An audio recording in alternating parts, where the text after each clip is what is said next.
Right. She doesn't even need it. Right. She just has to do it. Right. Because you want Yeah. the paper. That's infuriating. But. How did you get your start? We could start now. Okay. How did I get my start? Tell the world who you are, what you do, and why you're here. I'm Clare Bollnow. I'm a painter based in Chicago. Yeah. I didn't start painting until 2019. That's it? Mm-hmm. How old are you? I'm turning 27 in June, so I'm 26 right now. Okay. So you're both the same age. Okay. Yeah. Wow. So you've only been painting since like 22, 23?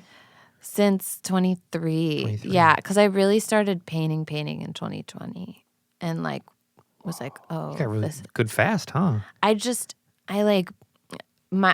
like describing it as this because I'm a little bit, I don't know. You know, talking about my art is like I'll do it for you. uncomfortable for me. No, I get it. My Someone else studio has to do it mate, for you. my studio mate, he always is like, you come in and like bleed it. And I would agree with that. I don't want it to sound braggy, but that's just like, I found like this thing that I adore and that I'm supposed to be doing and that I like fully am out of myself when I'm doing it, you know? And it's like, it's just one of those things that, and I'd never really been familiar with that feeling, but like, oh, I'm doing exactly what I'm supposed to be doing in this moment when I'm painting, every time I'm painting, you know? So, but I got sober in 2019. And so that was kind of when it started like coming out a little bit. And I had been creative when I was younger. I liked to draw and like I took some art classes in high school and stuff. But when I started using, like it went away and I'm in recovery. And so I was like, you know, I remember like being in my addiction and sitting down with a sketch pad and like trying to draw something and just literally thinking in my brain like verbatim, like, I'm not creative anymore. Just like leave it alone, you know? Yeah. And then I got sober and it was so funny. I don't know if I found a sketchbook, but I started using some watercolors that I had and like ink pens, like bought some ink pens. And I just started doodling and one of my roommates was like, you know, these are good. Like you should post them on Instagram. And I was like, Is that almost like the worst sentence, right? Yeah. I know because I'm that person. Yeah. I don't know if you know this or not, but I've kind of seen a couple creative things in my day. So like I've built an eye for it. Yeah. If anybody has, it's myself. I could say that with confidence. And when I see it, I always want to be like, you should. And I'm like, people hate hearing it because I'm in one headspace, or anybody who is of my world who works a lot with people and sees so many creative things and knows it when they see it. They know art when they see it. But the person making it isn't always in that space. They're not quite there yet. They don't want to be there. It's not for them. Or maybe they're just in a transitional period where they want to get there, but they're a little afraid. They don't think the work's good enough yet. They want to build a body of work, portfolio, make more connections, have more stability in their craft. I get all of it, and sometimes I'm guilty of just being like, man, I just see it, and I just want the world to see it. It's not really selfish. It's more like, I wish the world would see this amazing thing this person's doing. Yeah. Well, it's so weird to translate like posting it on Instagram to the world seeing it, you know, because like Instagram has all these associations like, you know, likes or whatever, and like weird image maintenance and like clout and all of that. And it's like, that's not why I'm making art. Yeah. But I do post it there so people might see it and think like, oh, like have it hit them the way it hits me when I'm making it, or have it some kind of effect on it or effect on them, you know, that's similar to the one that it has on me. But yeah, my roommate then was like, just do it. And it was a whole thing. I was like, you know, hemming and hawing and like anxious about it. And then I finally just did it one day and people were like, this is cool, you know? And I was just working with watercolors and like little ink pens. And then I don't even know really what happened. I just kind of started branching out. I wanted to make something really big. And then when I made the first thing that I made that was big, I was like, this feels right, you know? And then it just started from there. Like, and I paint on anything, you know, if I inherit some small canvases, like I'm going to paint on them, you know? But yeah, like it's there's something in like putting a whole blank canvas on a wall and just like going in on it without like really a thought of what is going to happen. And it just like fills me up. Is I that your don't know. method? You just go into it? Yeah, I without- don't sketch really often. I try and explain to people like, because I feel like my art brain works all day, every day.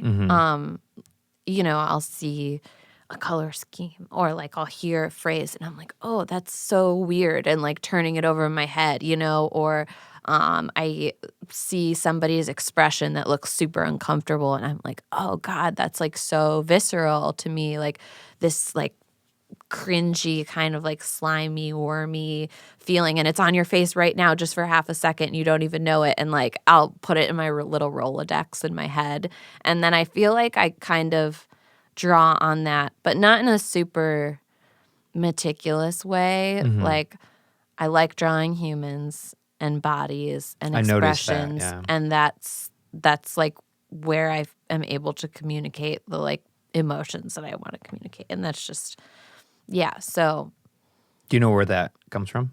Wanting to draw bodies, humans? no, not just at all. I is? mean, it doesn't make sense. So it's so funny the way I talk about it, I think, because it just doesn't make sense to me to like draw a rabbit.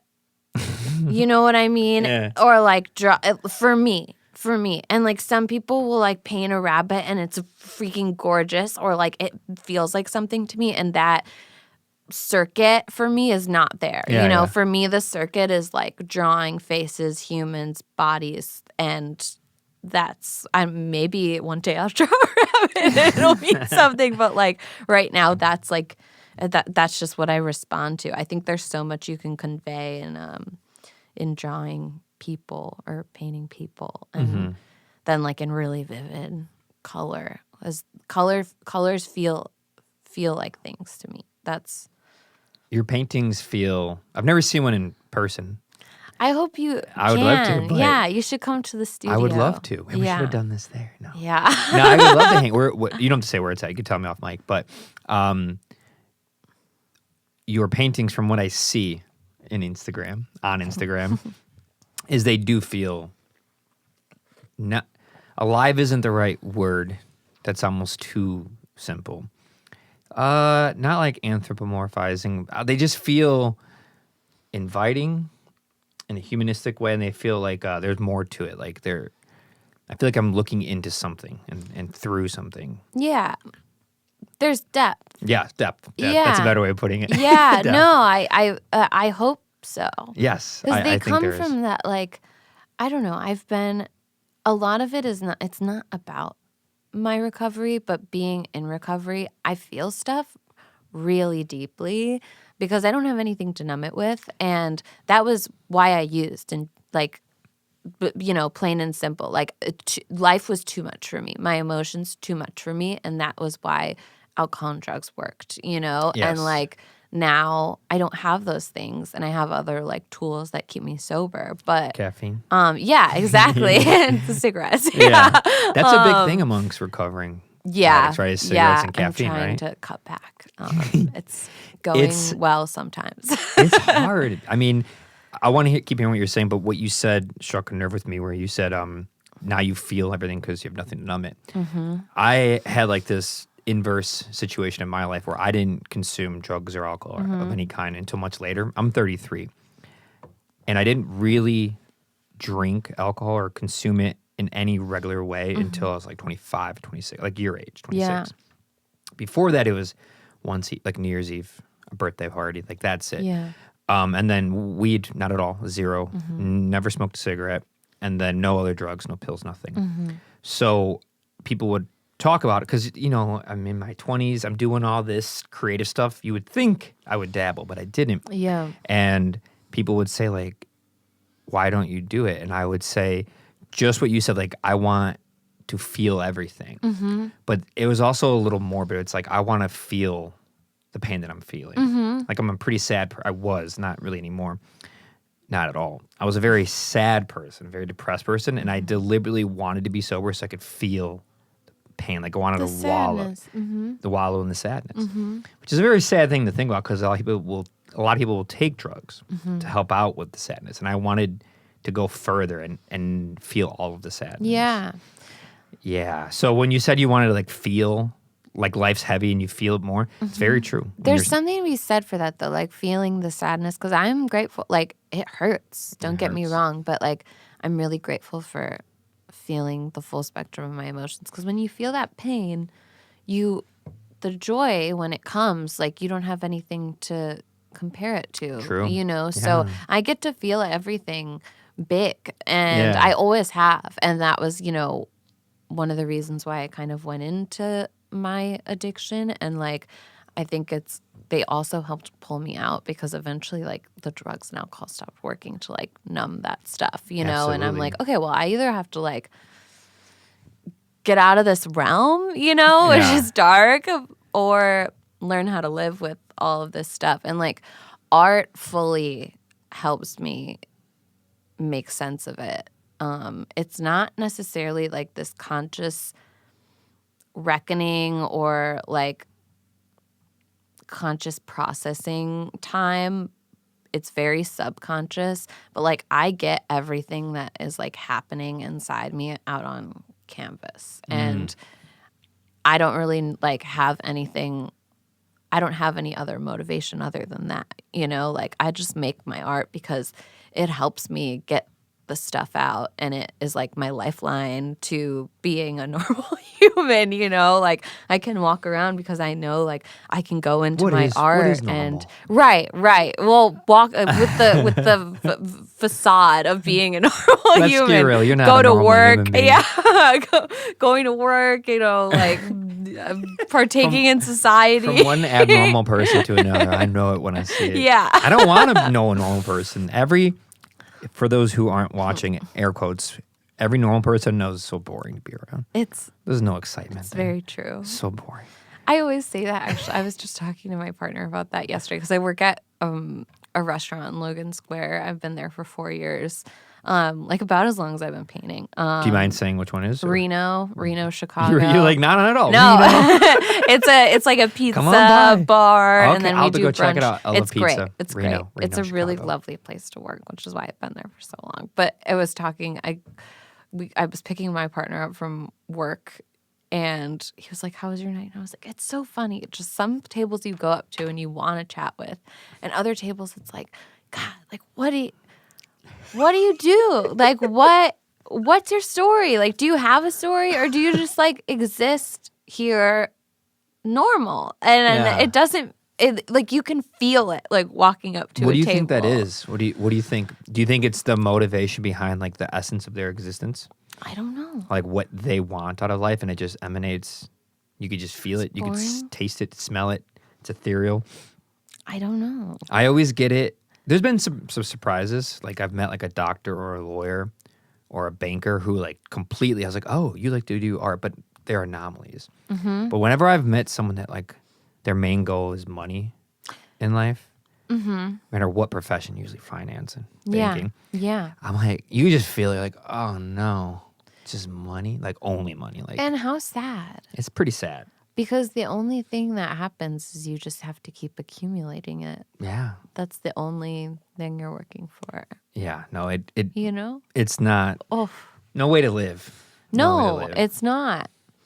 I don't know what I think that's partly like the things that I'm drawn to, is especially with my work, like walking up to a person and being able to like sense something about them, and whether it's ugly or dark or like extremely joyful and light, you know, it's so, that's these things that I can't put my finger on, I feel like I'm able to say in my work. painting. And I can't say them in words, clearly. You know, it sounds very vague and like maybe like I'm bullshitting, but You're it's like dancing it's around just it. I don't have Yeah. the vocabulary to describe these things about people specifically. Yeah. But I can do it in Do you take certain people you've met and put them on the canvas?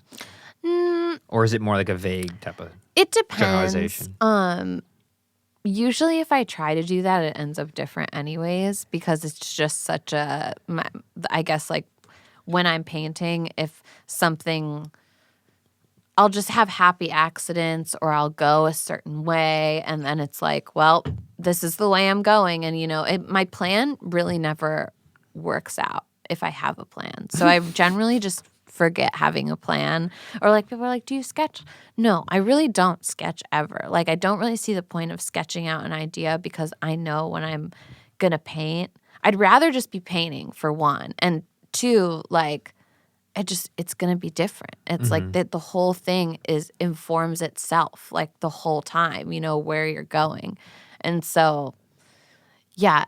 But I use like, there are specific people, like I'll have a picture, like a Polaroid or something that, because I have my Polaroid camera, I take it and I make sure to take a lot of pictures. I just like it. I don't know. It makes me feel grateful. But I'll look at somebody's expression in a Polaroid and like sometimes I'll use it as like a thing to reference as I'm drawing the bare bones. But then like once I'm done like kind of graphite on canvas, just sketching out sort of like what's happening, the picture goes out the window and then it looks completely different by the end. But and then same with like my partner, like sometimes is there's these like very intimate moments or like even how like we're sitting right now and it's kind of a quote unquote normal way to sit. But then like sometimes you're with somebody in an intimate setting and they're like doing some like weird thing like this. And I think that's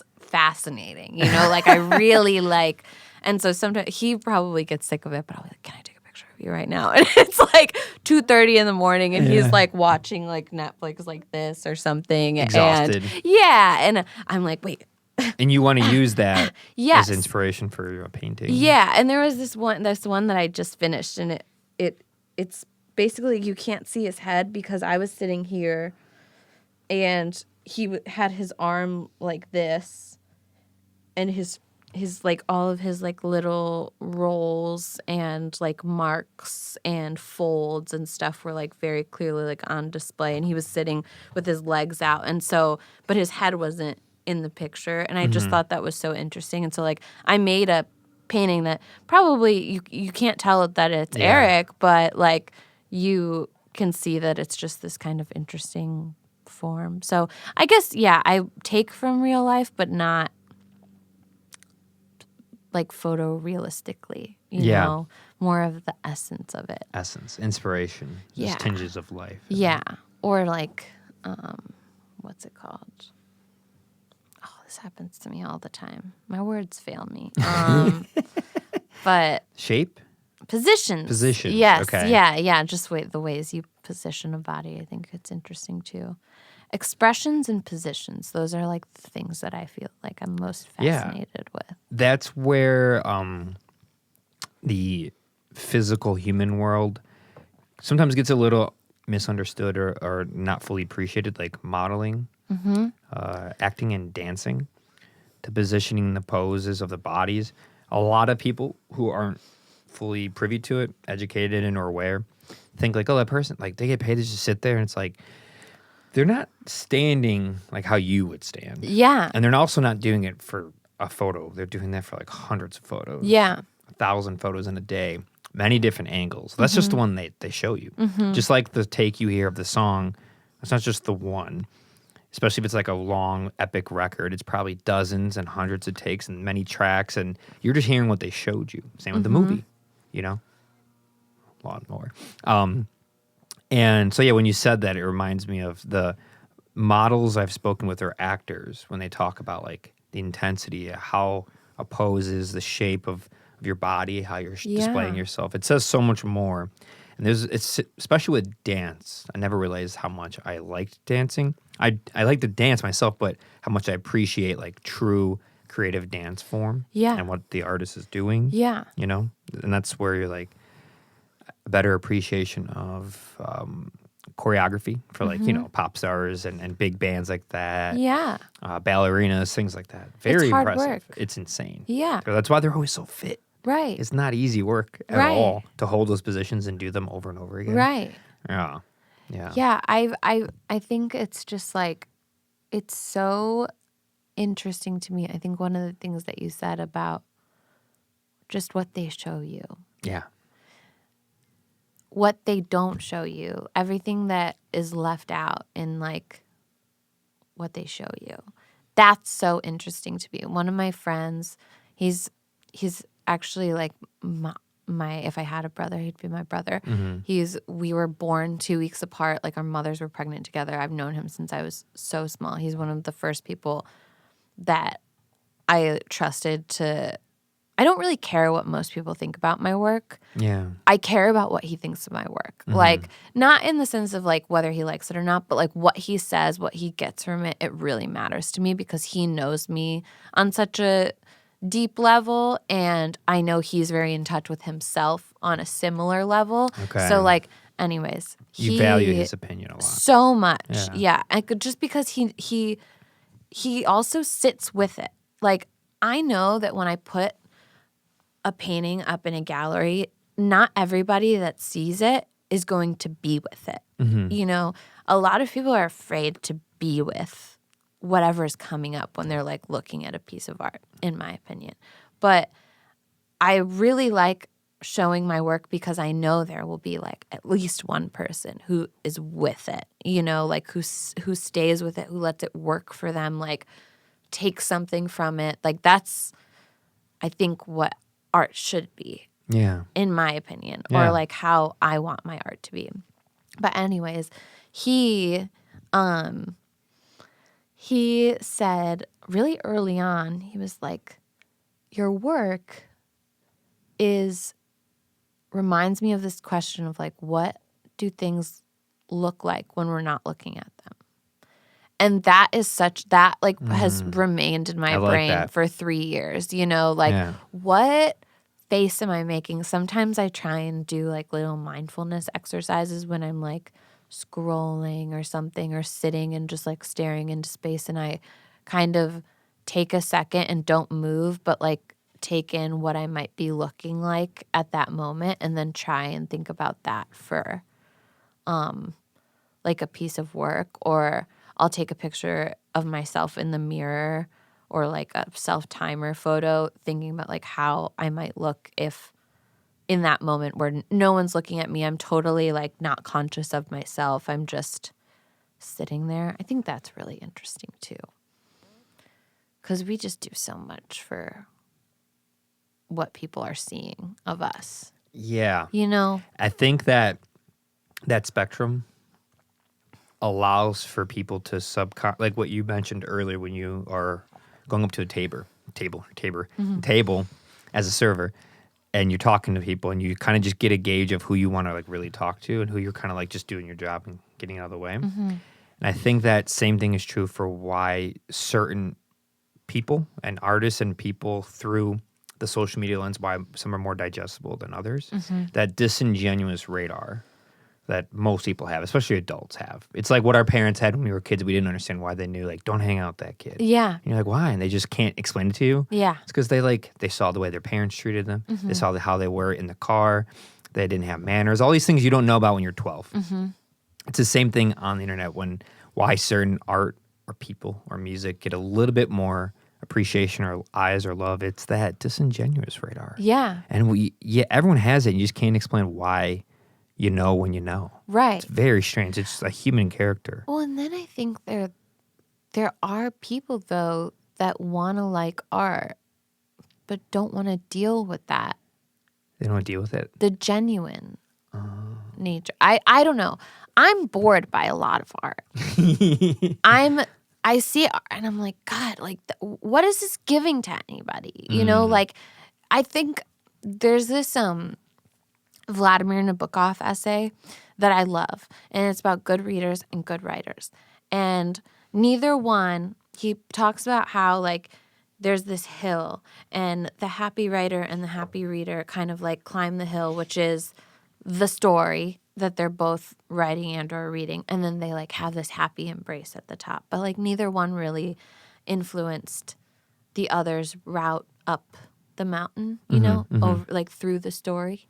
And I think people don't have to get out of my paintings what I get out of my paintings, but I want them to get something, you know? Like, I want there to be some kind of grit, something to, like, sink their teeth into, tease out, something that stays with them, something that informs them about themselves. Like, and maybe they're figuring it out for themselves, and I had no intention of them figuring it out for themselves, but it's still there. Like, it still happened through this painting, you know? And I think there's a boatload of people, especially because of social media, that like just want to have the code right in front of them and know what they're supposed to be taking from it. And I think a lot of artists make art so that people can have, like, that is already coded. And it's like, it already says exactly what it's supposed to mean and like what it's supposed to be and what you're supposed to take from it. And people are happy because they get it. Yeah, and they feel included. They don't want the thought-provoking. They don't want to do the work. They want to do the work of trying to understand maybe some type of enigma, mystery. There's more layers to this. Right. Maybe it's a concept that you have to dig deeper into, philosophically Something they speaking. don't want to see. Yeah.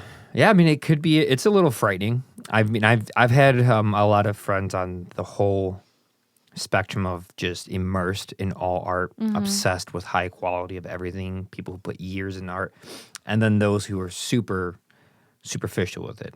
Just kind of like, yeah, whatever, like whatever Netflix says to watch, whatever Spotify says to play, whatever fashion is cool right now. Yeah. And I've seen pain and suffering on both camps. Because if you're too far in either one, like I've gone down the purest wormhole, just like super unrealistic expectations of everything creative, because I was like, I'm making such intense music. I'm trying so hard. I'm making up tunings and recording everything and making epic songs with 100 tracks. But then I'll hear an acoustic song with just a singer and a guitar, and it's like the most beautiful thing. And it's so simple, and it was not nearly as complicated. And it's in a simple key to play in. They're not doing anything difficult. Right. Yet it's still very thought-provoking. It's like, what is that? I think, well, and like, don't get me wrong. Like, sometimes I watch Emily in Paris on Netflix. I don't know what that is, but oh God, I can only imagine based on the name. It is the worst show. It's so stupid, and I adore it. It's the balm for my existence. Sometimes I'm like, I love it. I love watching her have these dumb little issues that get resolved by the end of the episode. She's in France.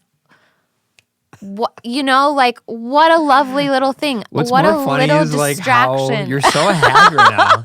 Like there's like fairy dust glowing off. Oh, it's so nice. Like it's just so. There's something to be said for people. Like, you make art and people get it right away, and like they feel they feel included. That's a nice thing. I hope people feel included on a daily basis, at least once during their day. It almost feels like you're being a little sarcastic. No, but like that's true. But also, like, do some fucking work and be uncomfortable as well. Sorry, I'm allowed to swear. You can say whatever you want. Oh my gosh. Everyone asks. Everyone swears and goes, wait, can I do that? Oh, man. Yeah, you can do it. Yeah. You know what's funny about Emily in Paris? I don't know anything about it, but I'm sure there's hair and makeup, set design, lighting, lenses, tons of art. And I love her outfits. Just to simplify something that's probably digestible for anybody, probably all ages, I'm assuming. But to make that, they have to do the costumes, the hair, the makeup, the set, do all this, the music, the score, everything. Yeah. And it's still like a ton of creative stuff to make a more digestible piece of art. Right. You know? And that's a lovely thing. Like, I really enjoy the fact that there are things that let me distract myself, and I get to be in La La Land in Emily in Paris's world for 20 minutes when I decide to watch an episode. And that's so nice, you know? And that's for, like, what's the age group you think that mostly watch Emily in Paris? And it's okay. It's so funny that you, maybe like the teens to 26? the mid-30s, I would say, because there is like some. So like 15 to 35? Yeah. Okay. There is that version of like every tier of type of person. Because that same thing that you just said, there's like, it's a thing right now, like White Lotus. You know? I haven't watched it. Right. And I kind of want to. Well, I'm almost done with it. Okay. It's good. I adore Jennifer Coolidge. I love her. I have a lot to say about it because I didn't watch the first or second season. There's a big craze about it amongst people my age. Right. A lot of late, like mid-20s to mid-30s, Yeah. people who are of the pop culture world and the woke world and educated world. You know, they watch Succession and White Lotus and Barry, you know. Yeah, I haven't seen any of those. I have something to say about all three. I've seen all three. Barry's my favorite. Okay. Barry's the best one. I'll tell you that right now on so many levels. But it is subjective. So I'm going to my subjective opinion. Is that an oxymoron? Opinions are always subjective. I'm going to my opinion. White Lotus is it's like a soap opera on steroids with like very creative cinematography. It is not in any way, shape, or form an original idea at all. I can go to sleep just fine saying that.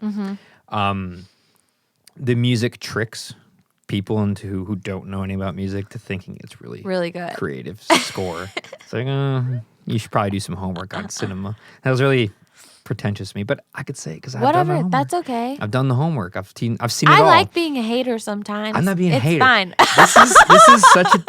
This is a technical critique. It's got it's just I don't know how to say this. I'm not going to say it. I'm bold. It's what people would say is for normies. Great. You know what I'm saying? Yes, I do. I normally don't say that. I let other people say it and I just laugh at it. But that's what it is. It's very good at that. And it's not really a bad show. It's still entertaining, but it's very like, oh, it's juicy. It's like all these rich people at this hotel in Italy. Ooh, it's juicy. It's like, it's very dramatic and very like easy and simple to figure out. Nothing complicated. It's too on the nose. And it's very sexy. It's very sexy. That. You know, it's sexy. It's promiscuous. It's juicy. It's gonna sell. It's juicy, exactly. It's like what? Of course, people love watching beautiful people on beautiful cameras in a beautiful place. So that's my take on White Lotus. It's not a bad show, but it's not special to me in any way, shape, or form. But it's certainly entertaining. Succession, similar but really stressful because it's all about like it's fascinating to see their take on the billionaires in the way that we see the world as far as the news and finance and tech and how they're kind of showing that world. It's also kind of funny because it's like their dynamic, the family dynamic. They're all messed up, like rich billionaire kids. And it's brutal. It's kind of sad to watch sometimes. Yeah. But I can see how people love it too. People really enjoy watching stuff they can't live ever.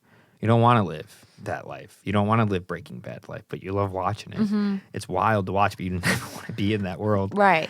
And it's the same thing with those movies or shows. Barry is just ridiculously funny, strangely like dark in its humor, and a very unique concept. Just like a hired person who comes out of the military who's hired to kill people ends up getting out of it and wants to be an actor. And it's a wild. Oh wow. Yeah. What is that on? HBO. Okay. It's got it. So funny. I'll watch it. I will cry laughing. Yeah. Yeah. It's funny because I don't watch. I don't have the patience to watch almost anything except American Idol. So Emily Goes to Paris? Okay, so Emily in Paris. That American popped Idol. into my head because I actually haven't watched the most recent season, but I had watched it during, I think, like the latter years of COVID, and then last year there was one. But I can't sit down and like watch a movie. I can't sit down and watch a new show. If I start a show, I will never finish it. So American Idol, you do not strike me as someone who watches American Idol. I adore American Idol. You're the last person I would have. I'd be like, love a singing competition. If people threw people on the street and were like, point to someone who watches American Idol, it wouldn't be you. To me, oh my god, I'd be like the creative-looking woman with piercings and tattoos. There's no way. No one would peg me for it. No. I adore singing competitions. What about America's Got Talent? I don't watch America's Got Talent. I don't know why. You. It's not. I don't know what it is, but it brings me joy. American Idol brings me joy. Is it nostalgic because it's been around your whole life? Maybe, because I did watch it with my parents. Because it came out in, 2001, 2002? Yeah, and I didn't watch it for a while, and then we started watching it, and I just like, it's been around forever. Do those top people who get picked, do they actually like make it in the industry? Sometimes. That's sad. Sometimes not. Could you imagine going that far and then just nothing Not happens with your happens. career? Yeah. Yeah. I mean, It's interesting. I can't stand those shows because after how much singing I've heard in my life, thousands and thousands of takes and recordings, it's so unbelievably subjective. At the end of the day, like the preference you have for someone's timbre of their voice, the quality, the tonal quality of their voice is a very subjective thing. Yeah. Yeah. My partner, he's musical, and but it's funny, we just like we'll watch it, and we have our chills during certain performances. We are upset for the people that we think should have stayed on. There's this one guy who went home last week, and he had incredible guitar player. My partner is like classically trained jazz guitarist. And so he's like very he knows when he hears good guitar playing. And this man was like gorgeous voice, but really, really technically gifted guitarist. And he went home and we were like, no, and that's, I don't know. It's just something that was like, that's fun, that we can connect on. Yeah, you get to know low the people. Stakes, that I don't have to think about my feelings during, I'm only the feelings that I'm being fed by the performances. And that's it. It's very like cut and dry. You're really into this. Oh, I love it. You're like getting so physically. Yeah, yeah. But then it's like slagging through, trekking through mud, making like art or looking at art sometimes, like doing my paintings, because it's hard, but it also has this like really glorious payoff that's like, is it like I've therapeutic exercised. for you? Yes, it's like definitely catharsis. There's definitely, it's funny because I'll get to this point where I'm like very irritable if I'm not in the studio for a couple days in a row. So I have whatever going on, and I'll be in the studio for 5 minutes and I've like snapped at my partner. I've like been like stomping around, and then all of a sudden I'm painting for 5 minutes and I turn around and I'm like, I'm so sorry. I'm like looking at him and I'm like, it's probably along the same psychological lines of hangry, like hungry. yeah. Or I like to exercise every day. So if I don't get like my hike in and my push-ups and all that in, I get fidgety. Right. Get frustrated. Right. Agitated. I haven't had band practice in a bit, although we probably should practice soon. But when I would have it consistently, like every week, a week that we'd like miss it, I'd get frustrated. Right. Like I wanted to practice with the band. Like I liked seeing the growth of it.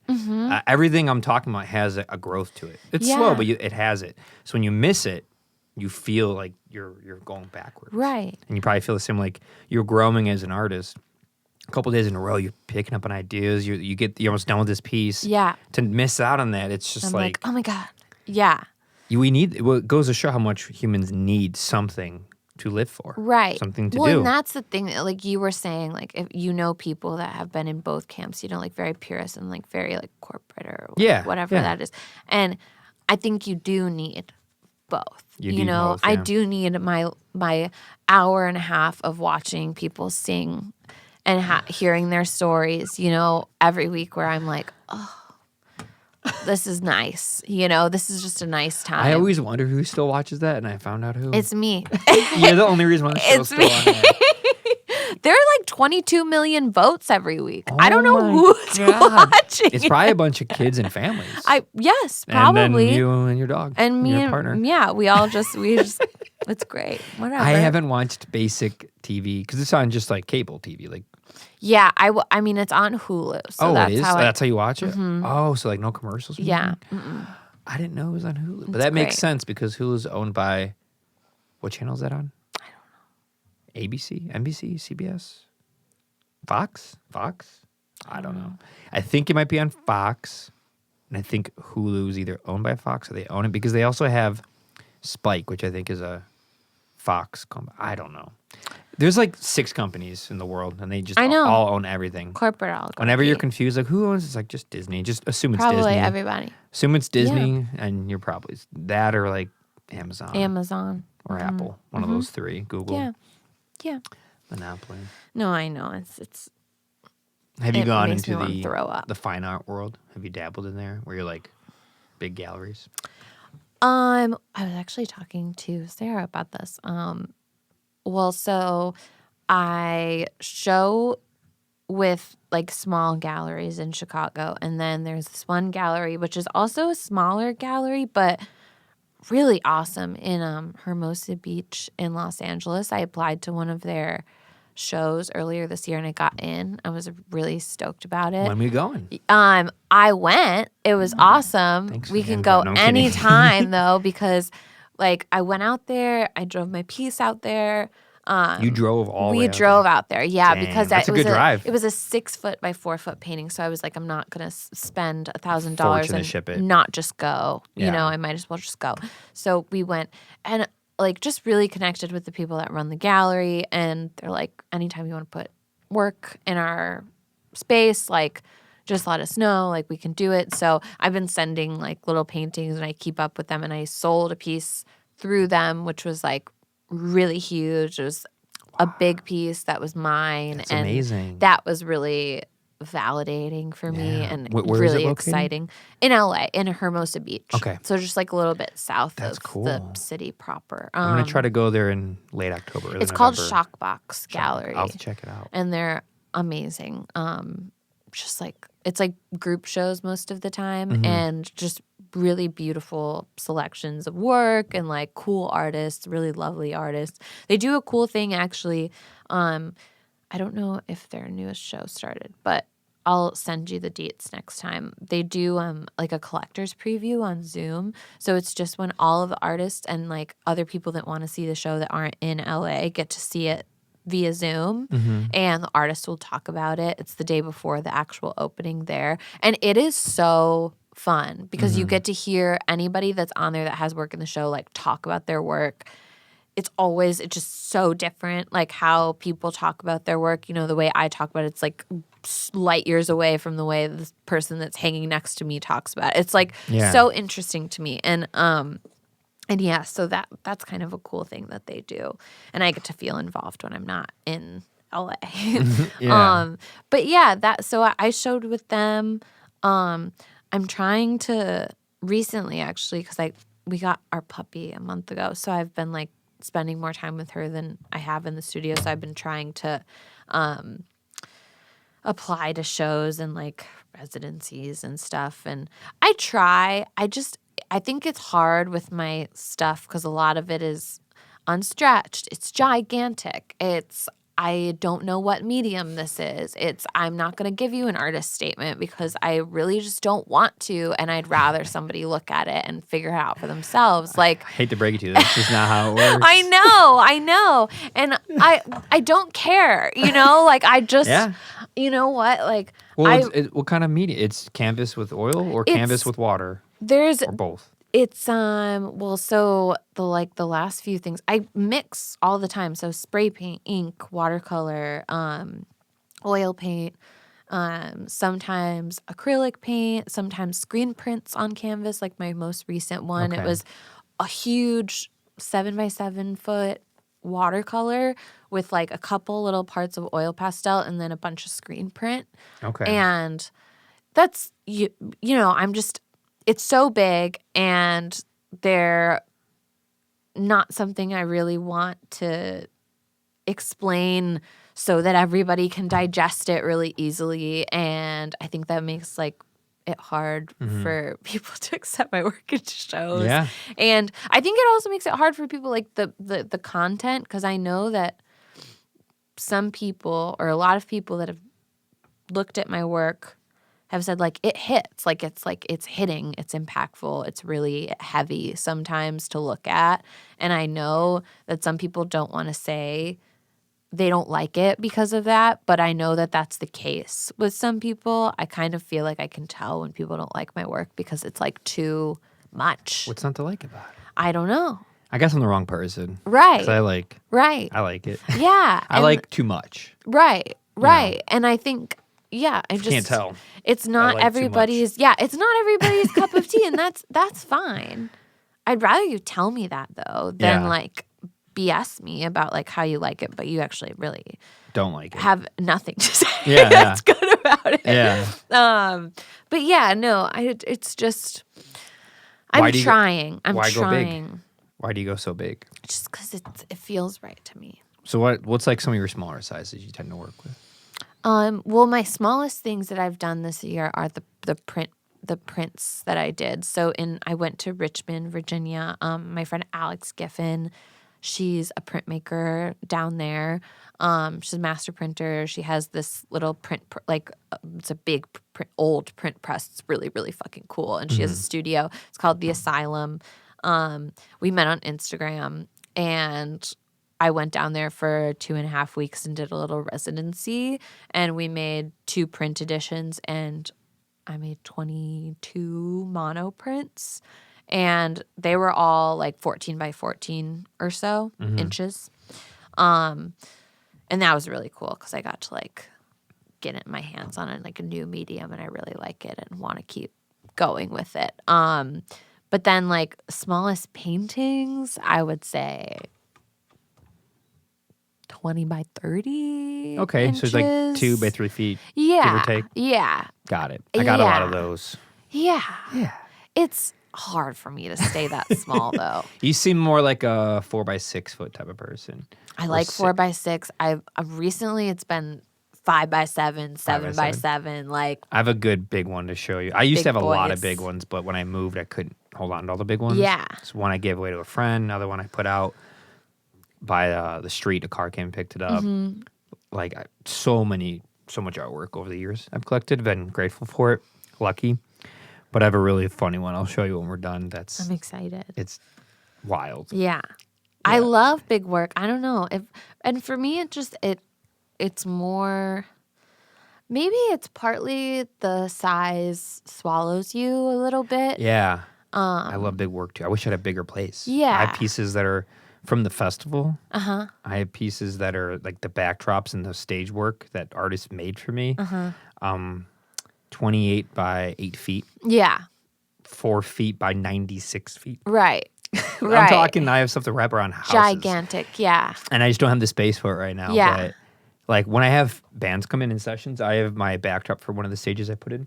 Goes from that door, wraps around all of this, and goes in front of the TV, and it covers the whole thing. It's amazing. Yeah. It's the same artist who did that backdrop. Cool. And I love it because it's not only is it custom, it's done by an artist. Their idea, I always gave them one rule. It just needs to say DZ Fest in the center, and then everything else, do whatever you want. And a lot of artists, being a creative person and an artist, I like to choose someone's work because I like the way they do it, whatever they do. Like if I had you make something, and I'd be like, all right, Claire, just put like as big as you want, whatever you want, just put DZ Fest right in the center. Yeah. And then any way you do anything else, I don't want to even know. Just do whatever you want. Yeah. I have no say in it.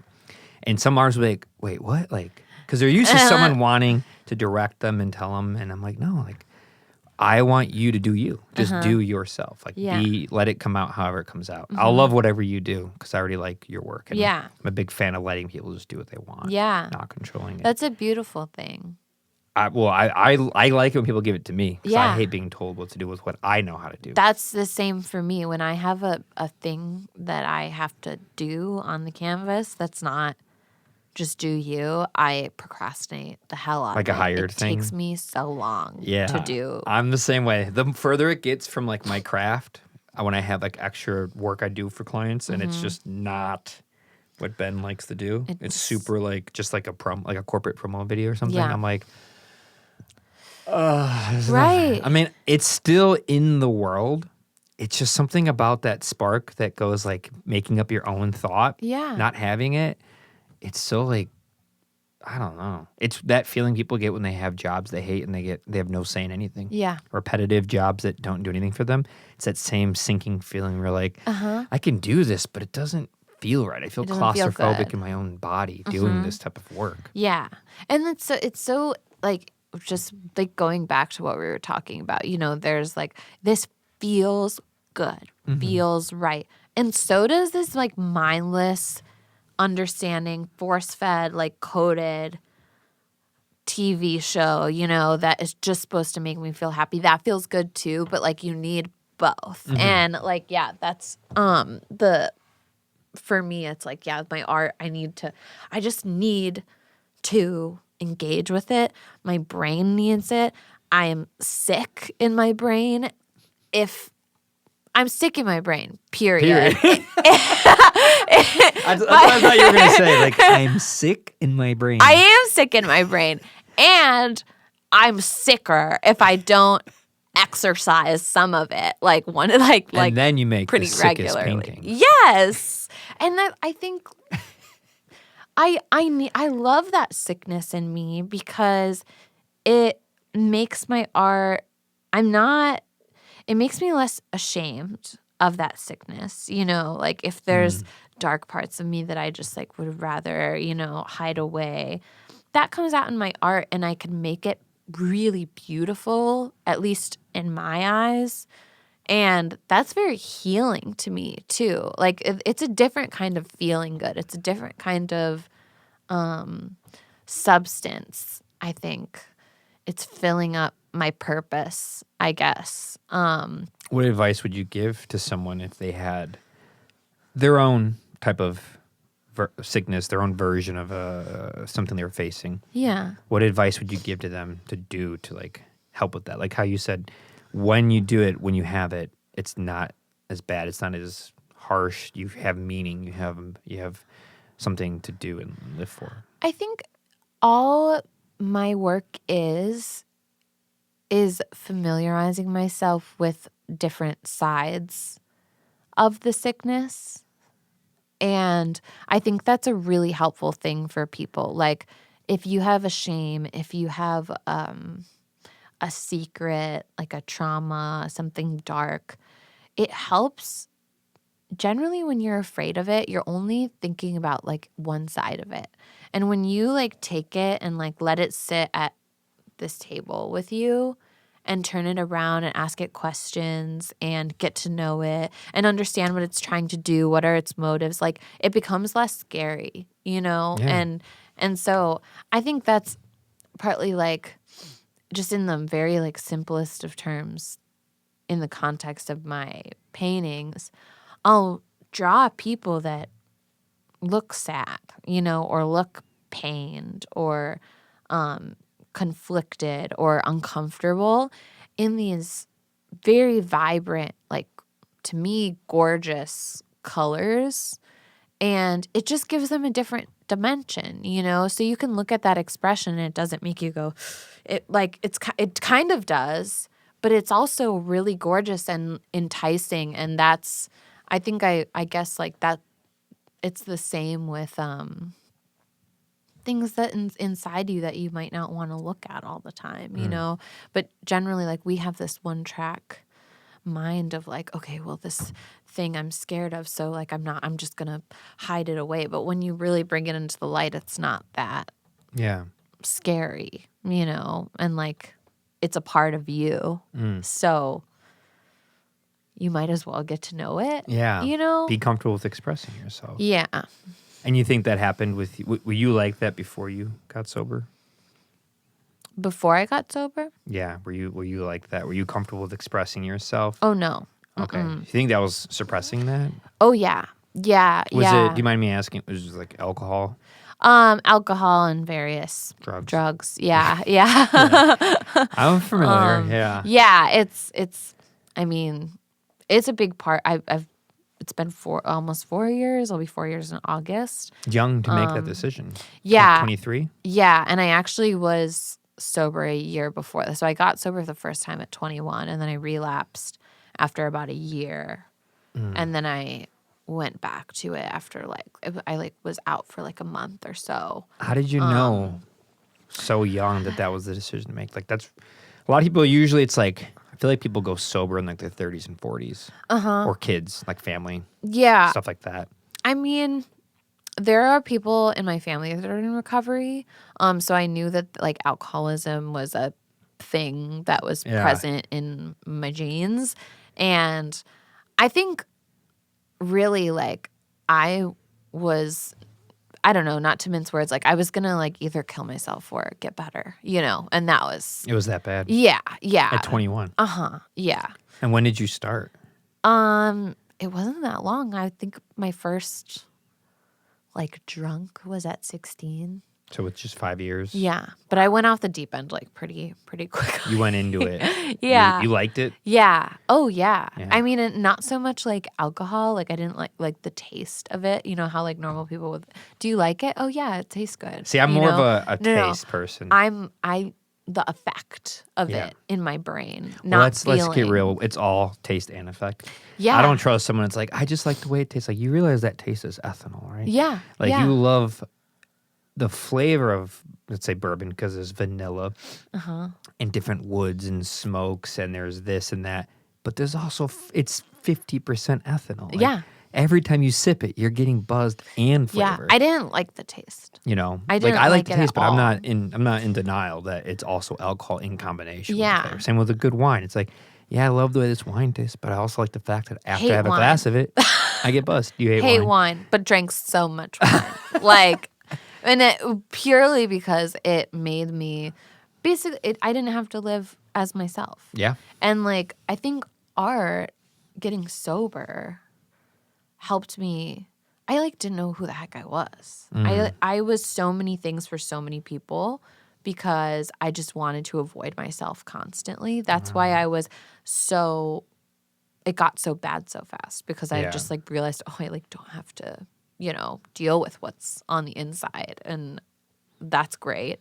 And then when you're so removed and disconnected from yourself, I always describe it as like a shattered sense of self. So like if I was a mirror, I was just reflecting back a million different people, like based on what I needed from them, based on what our relationship was. Like I was a different Claire, and it didn't matter to me because I didn't have to deal with like the consequences because they were numbed out. And then when they stopped working, that was when I really got into like this very low place, I mean, I was in a low place for a while I was using, but like once it got to the point where like, oh, I'm using, I still feel this way, it's not working anymore, I'm fucked, like I don't know what to do. And that was when I got some help. And yeah. And now it's like second nature. I just realized I like being sober better than I like being messed up. I like being sober Yeah. more than I like being messed up too. Yeah. I just like being messed up like 5%. Yeah. Of, like the weekend, like a Saturday or Friday Yeah. or a party, celebration, friends in town. But most of the time during the week, I don't want any. I want to sleep well. I want to feel good. Yeah. I want to get work done. I want to remember the movie. I want to remember the conversation. Yeah. Everything just runs better. Life, physically, especially as you get older, you just don't function well. Right. When you're hungover or when you're stoned. Like, you just don't. It's just not good fuel. Yeah. But that's just my dynamic with it. I can't make anything when I'm not.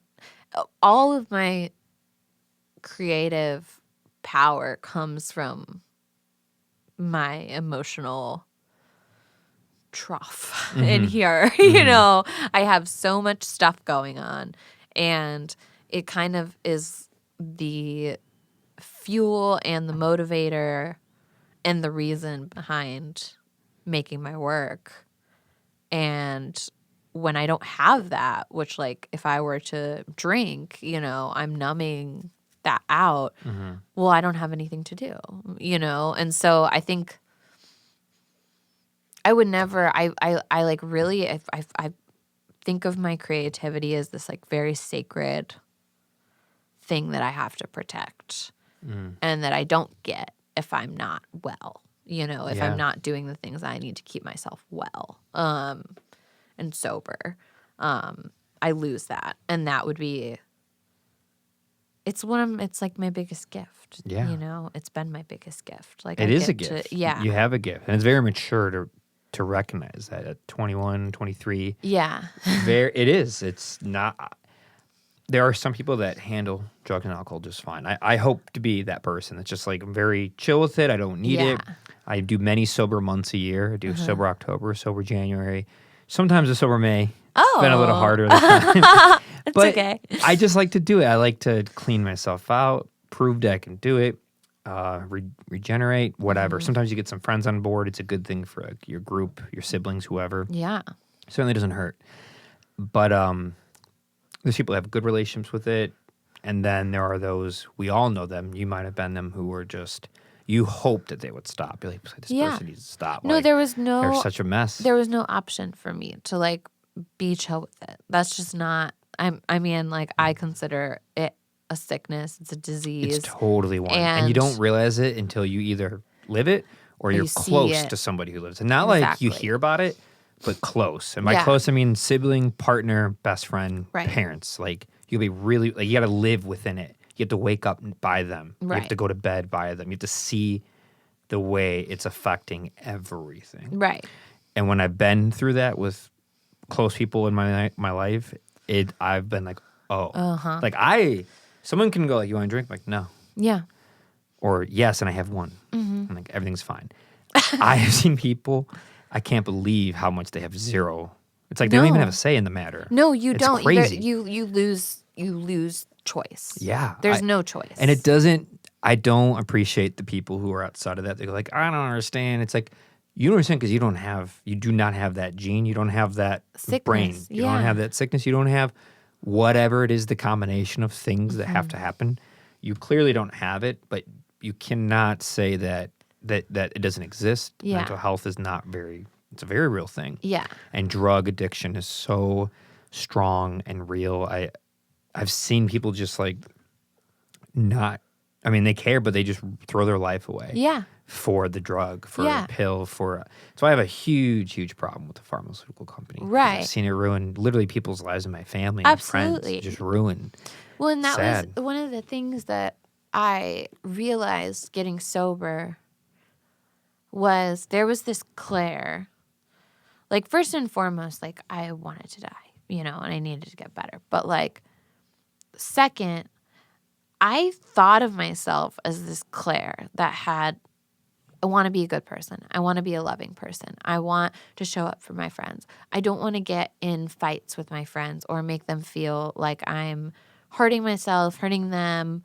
I want to show up for my family. Like, there are values that I have, like principles that I want to live by. And I was absolutely incapable, no matter how much I thought about it and like believed that I was going to measure up to like the person that I wanted to be. The minute I took a drink, it's out the window. Like, there's no chance that I'm going to be that person that I want to be. And like, if I'm sober, I have a shot at that, And so that's kind of, there's just like it's not an option. It is an option. It's always an option. But like, there's not any part of me that wants to go back to that because I wouldn't be myself anymore. And like for once, like finally, and the last 4 years, like I've gotten to a point where like, I like myself, I like myself. I want to be this person. That's a miracle for somebody like me because I didn't know who I was and I absolutely did not want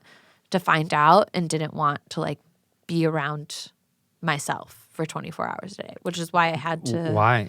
I think it's just like there was a lot of pain, there's a lot of like trauma stuff. I'm not gonna like get into like too much, but there, everybody has their own thresholds for stuff, and like I've been through things. I'm alcoholic. I have just like, I think I didn't want to sit with these like ugly, dark things that I was really supremely afraid of. And it was easier to just say, okay, I'm going to disappear for the next 10 hours, and I can like still look like I'm around, but I don't have to feel anything. And I think, wow, it's just that I think that's like what like most people that have the sickness like are hiding from something within themselves, Yeah. And sometimes you just know it when you're around it a lot. You just know, you can see it. Yeah. Like, I wish you would just talk to me about it. Like, Yeah. what's bothering you? What's Yeah. wrong? Right. And they're not capable of it because they're too afraid. Too afraid they need help, extra hand. Yeah. Yeah, the best thing you can do for someone who is going through it, living it, is not berate them and guilt them. The guilt thing will never work. Yeah. Yeah. Is just talk to them. Put your hand on their shoulder, give them a hug, let them know you're there. Right. That's all you can That's do. all you can do. It really is. Yeah. You're not going to stop it. You can lead a horse to water, but you can't. You're not going to stop it. I've had to go to hospitals with people. Didn't stop them. No. It doesn't do anything. Right. Usually it just upsets them more. They go Right. further into hiding. Right. Yeah, you have to just show that you're there and you care. And they're not alone. Yeah. That's about it. Yeah. I think that's like that, it's funny. Like my partner, we met, he's also in recovery, and we met, but didn't really like know each other. Like it was kind of just through like mutual friends, and he saw my art, and he was interested in talking to me about my art before he was like interested in talking to me about me, because something in it spoke to him. And I think because we've been through similar things as people with this disease that are, now sober, there are things in the work, just because I'm making it, that speak to people that like have those wells of sadness or have had those experiences, or there's something that they're hiding that like, oh, they see this like really ugly thing that's beautiful, like I don't know. Yeah. You kind of know when you see it. Yeah. And so that was like, he bought a tiny a tiny watercolor that I did. I was like selling a bunch of stuff because I was broke, and I was like, here's things for under $50. Yeah. And like, here's a bunch of Wait, them. you were an artist who was broke? Yeah. Never heard Crazy. of such a thing. That's not possible. But yeah, like that's how we met. We just talked about that. And yeah, there's different things that people respond to in them. Like he is always very infatuated with the eyes that I make. And then there are other people that are like, oh my God, the reds, And I like it all. Yeah. There's so many things going on. Yeah. Say you have like a 4x4 piece, and you're just, or whatever size, like 5x5, 100 by 100, and you're just doing your own original thing, just doing what you want to do. How much time do you, if you can throw an average on something of that size, do you spend on the piece? It really depends, because some pieces I get stuck. Like they don't tell me what they need to be, as much as I mess with them, and I kind of just have to keep making marks on them until something like, I'm like, oh, there it is, Eureka moment. Yeah, yeah. Don't you love those though? Yeah, and then other pieces, an hour and a half, and it's done. Okay. Other times it's one studio session, and really big ones, and like sometimes it's just there and it's going to come out, and it's going to come out fast. And then other ones, like I will spend 8 months just tinkering, and then all of a sudden I'm like, oh my God, there it is. And I do a bunch of work on it and it's done in the next 2 days, So usually I produce it fast, but like the thought, like sometimes it just has to be born in my brain for it to fully realize itself, Okay. I don't paint. I've always wanted to paint, but it's something similar to music. There's some songs you write, and it's within an hour you have a full song. It's like a band. Yeah. Like in the band I'm currently in, I've been in too many, but every band has a different method, just like every artist does, of making a painting or a writer or a book or an essay. But some songs, it's an hour. You have the drums, guitar, everything's just like came to fruition. For some reason, every idea struck. Yeah, that's a great lick. Do that. Break there. Take that out. Boom. And there's some songs Bam. you're working on them for a year. And finally, you either like scrap it, or you're like, okay, that's it. That's the way we're gonna do it. Yeah. And there's no rhyme or reason. I think that's all creative stuff. I think there is so, no way to too. quantify the measurement of time or where the inspiration even comes from. Yeah. Sometimes you can pinpoint a painting like, I was inspired because of this, and that's why that. Yeah. Other ones, you'd be like, my life inspired it? I don't even know. Yeah. it just happened. I think it's all for me. It's like always my life, but like it's so humbling to be stuck because you realize it's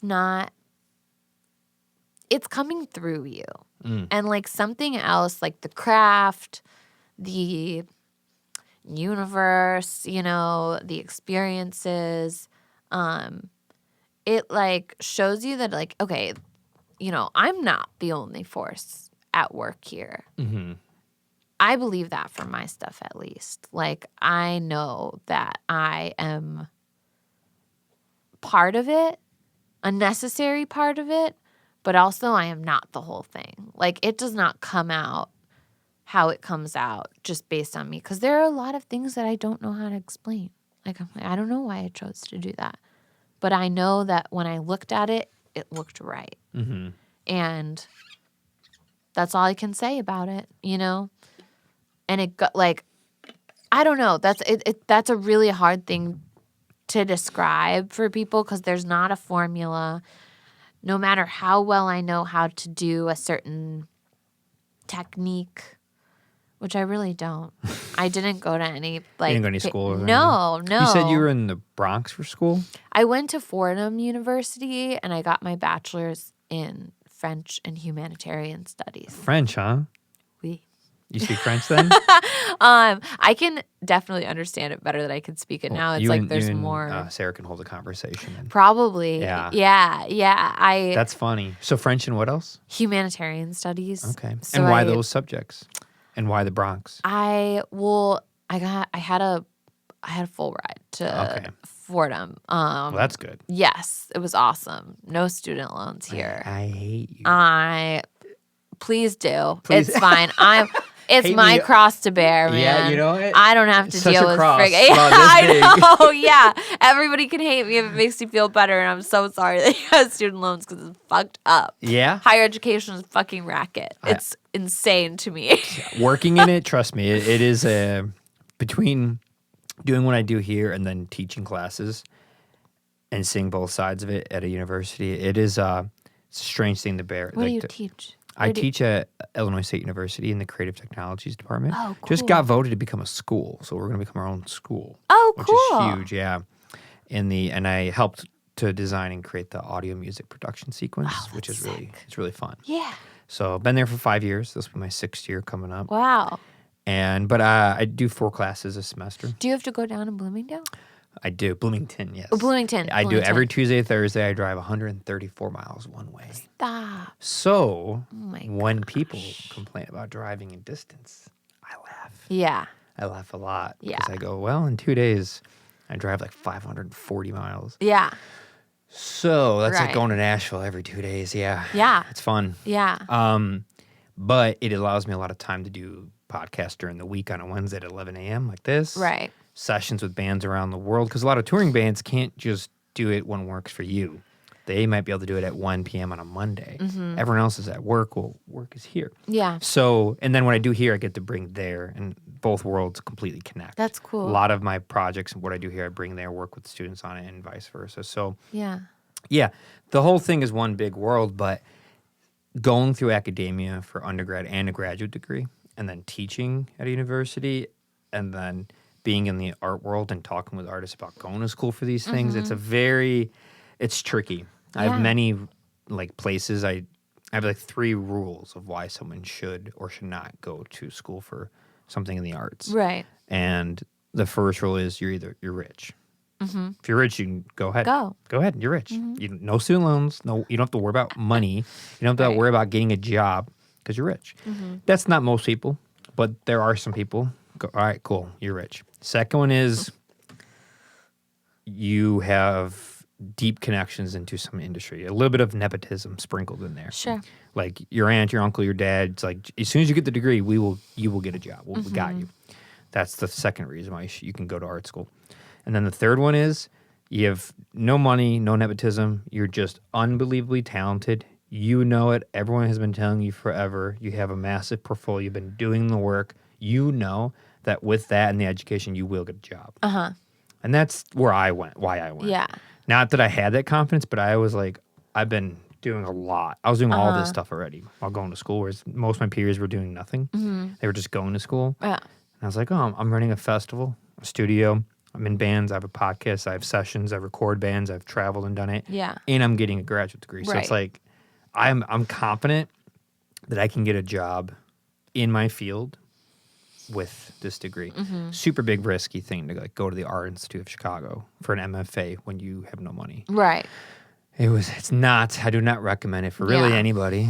Right. Unless you're the first to. Yeah. And so when I have students now that ask me like, should I go to this school or that school for graduate school? I'm like, all right, let's lay out Ben's 3 rules. Yeah. You got a lot of money? No. You got hookups? No. You got a massive body of portfolio you've been working on your whole adult life and you're just immersed in that world and you have connections and you know people and you've been working at it. If they say no, not really, then I go, I wouldn't do think it. You shouldn't go $150,000 in debt for an art degree. Right. You just shouldn't. You'll be better off doing it the other way. Yeah. Now, if you want to do art and go to college for something different that can give you some stability, Yeah. that's a different conversation. But I'm just Right. talking strictly like BFA, MFA. Yeah. You know. Yeah. I'm grateful that I didn't go because You didn't need to. I in my book. Yeah. I think Now, the artist statement thing, you would have learned that a long time ago. Oh well, yeah. I mean, I can write. I'm not tooting my own horn, but I am a good writer, Yeah. and I am more than capable of writing an artist statement. I just, in my principles, don't believe I should have to, Yeah, I and get don't it. think like as the way I make my art, the lack of an artist statement is part of my artist. Such an artist thing to do. And say, listen, I believe I don't have to. And as part of being an artist, it is my creative decision to not do it. It is exactly, Such an artist thing and to I say. will do it. You know, if someone's like, but I Hey, just we want to buy your recently- painting for $10,000. We need an artist statement. You're like, Yeah. Oh, it's done already. Here you go. Oh, well, it's so funny because I made a large sale, and the guy that bought it, a really lovely man, who's been buying art for a long time, and his partner was like a little concerned because I work with a lot of nudes, and she was kind of like, well, is it Like someone comes overtly in, like you paint someone who's nude? No, I just like a lot of my paintings, if I'm doing a full body, it's nude, you know, Oh, I like see, I I see. don't like paint clothes very often.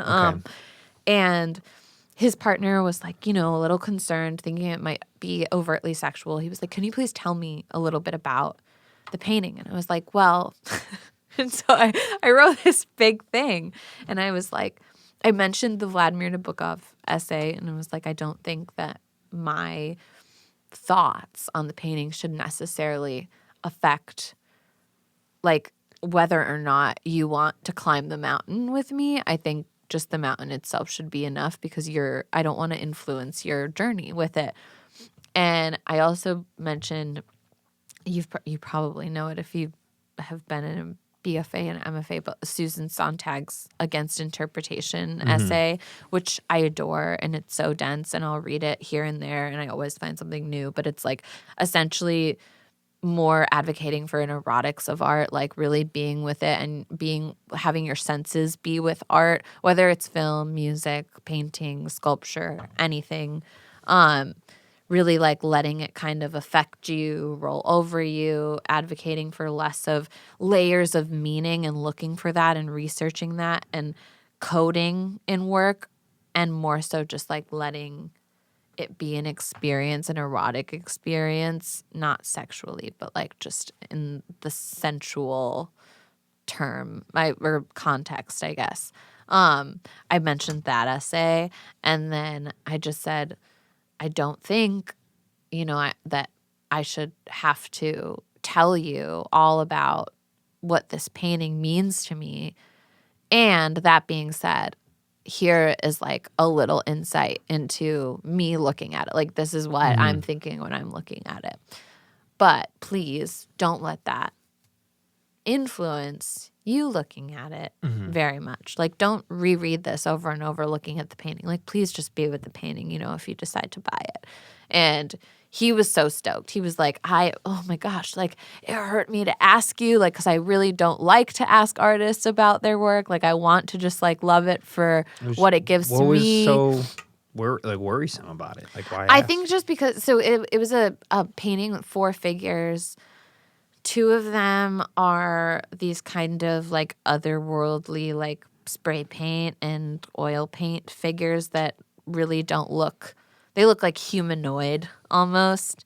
And then 2 are in like very like fleshy human forms, but it's kind of this, they're both nude, and the 2 orange ones, and then the 2 blue ones are kind of like interacting with them, but both of the more human forms are like, they look pained or like despondent, a little bit nervous. And then the blue figures are kind of like anchors almost in my mind, but I can see how it would look like a little bit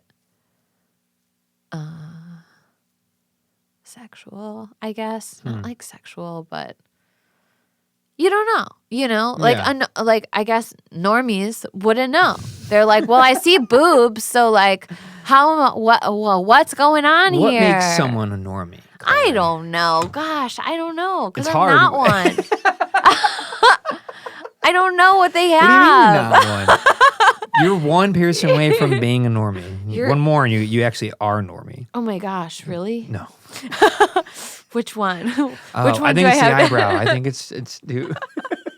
I love my eyebrow. I forget that I have my eyebrow piercing actually. My favorite thing, though, my friend Trevor and I always joke about this. When you like think you're talking to someone who's going to be like dull and air quotes normie. I don't know. It's a goofy word, but and they end up like surprising you. And they're like, they know all. And you're like, wait, what? How? Why do you look and act and dress and smell and feel this way? Yet you are like this. Like, why are you doing this to yourself? Yeah. There's a facade you're putting on. Why? It's like you're not leaning into yourself. Like you have the knowledge that would make someone think you're not what we'd call a normie, but Yeah. everything else about you screams it. Well, I like that. I kind of like that because hide in plain sight. yeah, because I mean, I like to think that most of the time I give people a fair go, like regardless of what they look like. I'm like, you could be fucking weird, And there's this. I watch a lot of RuPaul's Drag Race. That's Who? RuPaul. RuPaul? Oh my God, you don't know RuPaul? No. Ben. Who is this? RuPaul. Say the word separate. R-U. Paul. Paul. Okay, I just said RuPaul, like one word. RuPaul's. Like Nepal. RuPaul. RuPaul's Drag Race. Drag queens competing to be the next drag superstar. Oh, I thought you were talking about car racing. Oh, no. Okay. Very big. I was like, she watches American Idol and drag racing. No, Very not the interesting. cars, not like F1 or something. But I don't even know if that's the same thing. But that's It's not the same. what I love F1, but it's not the same. Okay, thing. got it. So no, it's like drag queens competing, to be America's next drag superstar. How does that work? It's so cool. How do you compete? They have challenges and then they have runways and then one person goes home every week. Quite subjective. Like what's the yes? how do you quantify? I mean, yes, I guess everything is subjective in like those shows. In but that kind of way, yeah. RuPaul is a goddess queen. Like she's been a drag queen forever.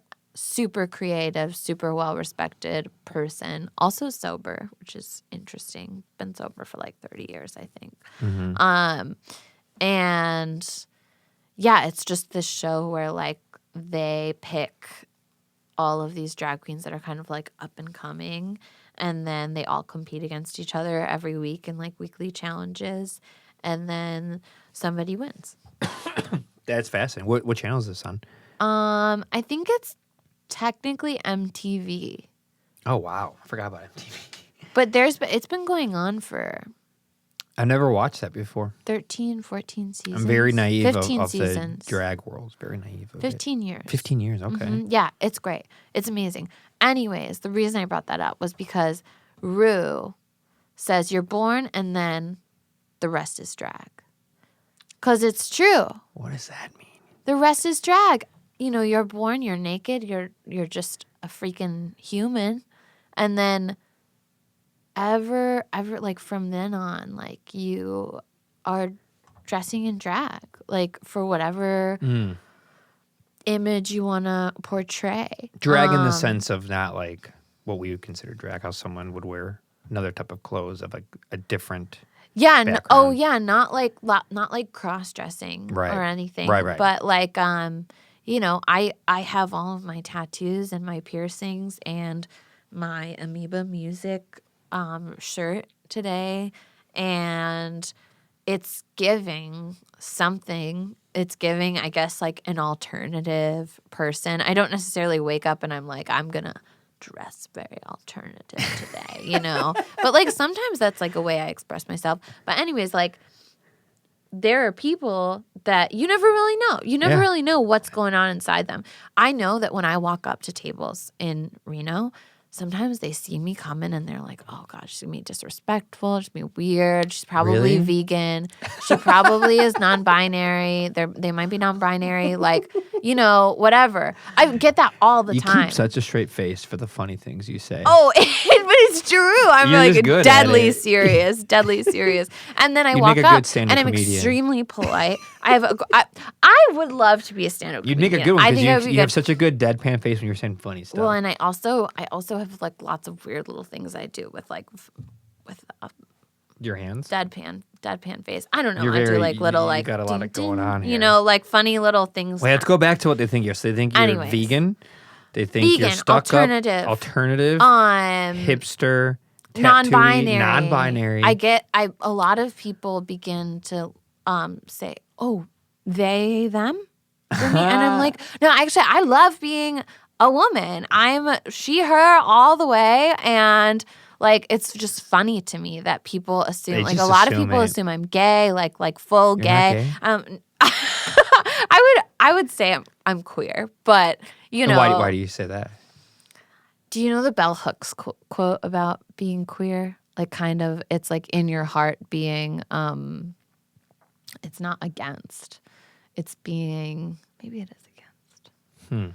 It's a bell hooks quote. Let me look it up. Can I look it up? Yeah. Okay, 1 second. Bell hooks. Bell quote. hooks. Bell hooks. About being Quote queer? about being queer. I think queer goes deeper than your sexuality. Ah. Interesting. Come on. I got something about puppies. Here it is. Queer as not being about who you're having sex with. That can be a dimension of it, but queer as being about the self that is at odds with everything around it and has to. Well, if that's what that, Where if are that's the you? definition of it. Oh my gosh, of course. Oh, where is it? Yeah, okay. Queer as not being about who you're having sex with. That can be a dimension of it, but queer as being about the self that is at odds with everything around it and has to invent and create and find a place to speak and to thrive and to live. Interesting. So it's almost like, because that feels, I like that, and it could be true in one camp, but then if you're talking about like the LGBTQ plus world, then that's not quite the same queer, because they're talking more about sexual I think orientations and beliefs and experience. I think yes, that's where like Right. those that's where like that acronym and Sure. like those labels come from because we're so obsessed with labels. And like I don't like any I don't like of labels, the labels either. I'm like, do I enjoy you as a person? Are you nice? Uh-huh. Are you pleasant? Yeah. Are you polite? Are you a good person? Right. Are you happy? Do you not harm anything? Right. I don't care. I could be blind, deaf, and dumb, and you could still hurt me, and you can be a person who's of a marginalized community. Uh-huh. To me, it's just still about who like you you. are. It's about Yeah. what's- and I've reckoned with that many moons ago, knowing like how insignificant we are, how easy it is that we could just die, reckoning with my mortality at a young age because I had a surgery when I was a baby. So I've always like known like, oh, you could just die at any moment. It's like, it's about the inside that counts. Also Right. feeling very ugly because of having scars or having to wear eye patches as a kid myself, I'm talking about. And then seeing it in other people because I had to go to the hospital a lot and go Yeah. to special wards of the hospital where a lot of kids had messed up things, cleft lips, bad eyes, connected to another twin. but like you get to humanize them instead of like they're just weird things you see on the TV. Right. And so at a young age, I was like, oh, it's just about, it really is about what's inside the Right. kids. Like the Well, and I adults think of that's fairy a tale lands radical are right. way. That's a radical way of like looking at things if you think about it, because I don't think that we're taught to, go further than the book's cover a Yeah. lot of the time, or critically think or critically feel, Yeah. And so I think that's like radical, or you could say queer in a sense. Sure. I think in that definition, at least, like Yeah. she says, like it could be a dimension of it, who you're having sex with, who you love, how you love, and there's just like your heart being at odds with the things around you, being at odds with the world around, and it gets truer every day. We're like just freaking inundated with images, with labels, with coding, with the way things. If you're this, then you can't be this and this, and you have to speak this way, and you have to be The labeling. spoken. Yeah, like Why are you so obsessed? Why are we so obsessed with it? I don't know. Gosh, I Why? mean, Oh, you must be like. I went on well- a date once, and the woman was like, "Oh, you're not straight. Like you're not fully straight." And met her one time, and I was like, "Why do you say that?" Wow. Well, who cares? But like, But also, does it matter? it doesn't matter. But like, I mean, I don't really care. But I'm certainly only ever been romantically and sexually attracted to a woman. So I don't know. I don't know why. Like, Yeah. it's not the first time I've heard that. I've been hearing Yeah. that my whole life. Yeah. I've been hearing that I'm, asexual and gay and everything forever, Yeah. So I have a couple friends that are like that too. And I'm like, I think it's just maybe the way we dress, our tendencies. I have a lot of female friends, Right. which is not very common for a lot of heterosexual men. It's just not as common, but I have so many. I've always had a lot of female friends. Yeah. And that's probably a big one too. Yeah. Yeah.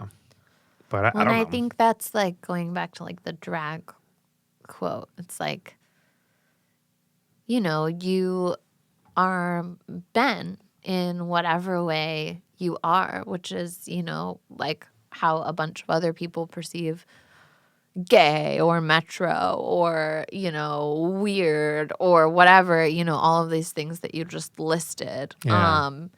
And it's just Ben, Yeah. and I think like it's your drag. It's, Yeah. if you stripped that all away, that's taking away a part of you. Sure. And then there's also the inside. But I think sometimes like the drag or like the things that we put ourselves in and make ourselves look like, it just enhances like what we have on the inside. Yeah. Or complicates it or, whatever. Accentuates it. Yeah. Maybe it does some explaining too. Yeah. Sometimes so much about who you are can just be explained by the way you are being, like how you look. But sometimes they can generalize in the wrong way. Like how they said like, oh, they, them. Yeah. This and that. Oh, Yeah. she must be. Well, and people are always taken aback because I know I'm extremely polite. You are very polite. I was well. It's not. I try to be. I was raised to be polite. I'm Myself too. polite, and it's just the way that I was brought up. I'm very grateful for it, and I speak well most of the time. And people don't always, I think, expect me to be a polite, articulate person as a server in a restaurant who has an eyebrow piercing, and neck tattoos. I really don't, and I think, like my mom, when I started getting tattoos, she was worried that, well, why do you have to put those things on your body? Why do you have to have holes in your face, Claire? Well, I like them there. It makes me feel beautiful. Okay, but what other people are going to think? You're never going to get a job. You're never going to this and that, right? And she was like unknowingly or knowingly realizing, well, the things that you're putting in your body or putting your body in or putting through your body, are going to influence the way people look at you. And it's true. It is true. But also, I think the things that are on the inside of me that are really important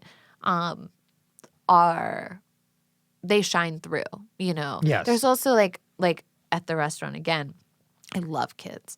I want to be a mom, like really bad. And You heard it here first. yeah, I love kids. Just announced. Love kids. And so many times parents are like, wow, thank you so much for like just being like talking to my kid like human, you know? And I don't know if it's that they don't expect me to. I think that's true because a lot of people, like, if you don't like kids, you know, you're just going to kind of ignore them or talk to them like they're a baby or like they're don't understand anything you're saying, you know? And like I generally just talk to kids like they're a whole ass human, which they are. And I think parents really appreciate that. And kids definitely appreciate that. And it's just something that like I don't think a lot of people expect when I walk up to their table and then they're pleasantly surprised. And I'm like, yeah, you know, I hope that I'm changing your perception of like when you see somebody like that looks like me walking down the street, like they might not be a shithead, Yeah. you know, like It because takes I'm a lot. not. It takes a lot for some people to like undo that wiring of stereotyping. Yeah, yeah. And I don't do it very often because I have you're right here and you're not the first one to be right here. And I've been interacting with and working with so many artists that look every way. I've seen what every human being can be and look like at this point. And one thing I learned is like you cannot judge a book by its cover. Right. It's a cheesy old saying, but it's very true. Yeah. And the more individuals you meet, work with, interact with, perform with, have fun with, you realize like it's so true. Yeah. You just can't. And a lot of people aren't in tune with that, or they're not educated on it. They haven't dove into different peoples, different ethnicities, different religions enough to realize that. But there's been so many times where I had to like play the game. I had to do something very important. So like shave, cut my hair, put on nice clothes, you know, clean up really well because of the way I'm going to be perceived in what I'm doing. Yeah. Like for the festival in 2016, the first year I did 2 days, 40 bands. The police had to shut it down 2 days before. Yeah. So I had to go to City Hall and talk to the mayor and talk to the police. And I looked one way, and I was aware of that. Long, curly hair, just a mess, never combed it. Big, thick beard, never combed it. It was just, I looked like how I felt comfortable. Yeah. But I was like, if I'm going to talk to the city and to police and to the mayor, and I have to represent what I'm trying to do here, I'm going to have to look more presentable. So, like, I had my friend come over. She cut my hair, cut rid of my beard, you know, cleaned up, put on nicer clothes, and went and talked to them. Ended up worked. Yeah. I mean, I don't know if I needed to do that, but the festival happened, and we ended up. It definitely helped. It also just, I think, what it might show to people in that world, like a sense of responsibility. Like I'm trying my best to represent this in the most pure and clean way. I care a lot about it, so much so that I'll clean up and like, do this. You know? Yeah. And I mean, in some ways, someone like your mom. Every mom has had to say this to their kids. Oh, yeah. In some ways, they're 100% right. And in other ways, they're 90% wrong. Yeah. You know, it's just finding a middle ground. I mean, she's not wrong. People are going to judge you. Right. Not everyone, but some people, and they might be important people, they might be a gatekeeper for your future, might judge you because of the way you look. Yeah. And then, but where she might be a little wrong is there might be some people that appreciate the way you look, and that actually might be a benefit to you. Yeah, or look past it. Or look right past it, right in the middle, right past it. And that's the thing, like, in my work, you know, just because there's, like, boobs in my work, you know, or nudes, or a penis, you know, it doesn't mean it's about sex. Yeah. You know, looking past it. Like, it's not sexualized, it's just human. Yeah. Or, like, you know, with my tattoos, people don't think, like, you know, I feel really beautiful with my tattoos. I get them because I have had body issues, body image issues, and I like how my body looks better this way, you know? It makes me want to love it more. I think looking at other people's art on my body is like, it's a really healing experience, like for me to get tattooed. It's a little painful, but it's healing. They look painful. I love it. Yeah. They're all over? Yeah. For them, I mean, I'm still getting working them on and it. stuff, but yeah, I have them all. They're all over the place. Here, hips, legs. How many do you know? No. Like 100? No, not 100. I would be a lot. I mean, They're usually bigger ones, so okay. maybe if I get smaller ones, I could When hit did you 100. start? I think 18. Yeah, 18. Because my mom would have never 18. gone with me, to get a tattoo. I have 0 tattoos. Really? Isn't that crazy? Yeah. I've been around it my whole life, never had any. People always think, I'm like, now it's the most punk thing you can do not to have tattoos. Right? No piercing, no tattoos. Yeah. I'm a scar guy. Okay. I got so many scars. Yeah. I was a tough cat growing up. Yeah. Adventurous, and I've been beaten to hell by my adventurous endeavors. Scars everywhere, so many wounds. I've been hurt so many times that now I have like a fear of getting hurt. Yeah. It's like tortured me because Yeah. I'm hospitalized. I mean, I was an extreme kid.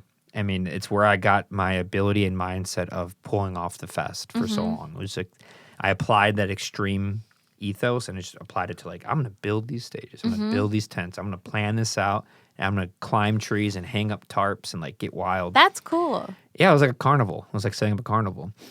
But yeah, longboarding, wakeboarding, snow skiing, water skiing, climbing, blowing up stuff. See, I would have never pegged you for that. Wild. I mean, You would have never pegged me for American Idol. I would have never pegged you for a snowboarder. All of it. All of it. All of it. Just growing up doing just extreme stuff in any way I could. Oh, that tree looks, we can tie a rope to that tree and swing off this hill and jump into the sand pit. Like just whatever was wild in that moment, I was the person that would like lead the way. Want to do it, yeah. You get hurt a lot. I've broken a lot of bones. So now that I've got my scars and everything, I'm like, I don't ever want to get hurt. Like I'm so cautious now to not get hurt. Like hot water, I'm like, like I'm washing dishes and everyone makes fun. Like, what are you doing? I'm like, it's just hot.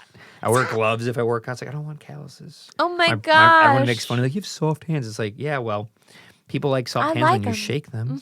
You know, I'm shaking hands now. And I'm not trying to like have rough beat up hands, but I'm just so cautious now because I learned so much. And I also saw people who got older that lived that life of either like physical blue collar work, which I did a lot of, which is amazing, but it's just not for me anymore. Yeah. Or extreme stuff. And I saw the way they wear their bodies, smoking, drinking, everything when you do it for 40, 50 years. Yeah. They're all a mess.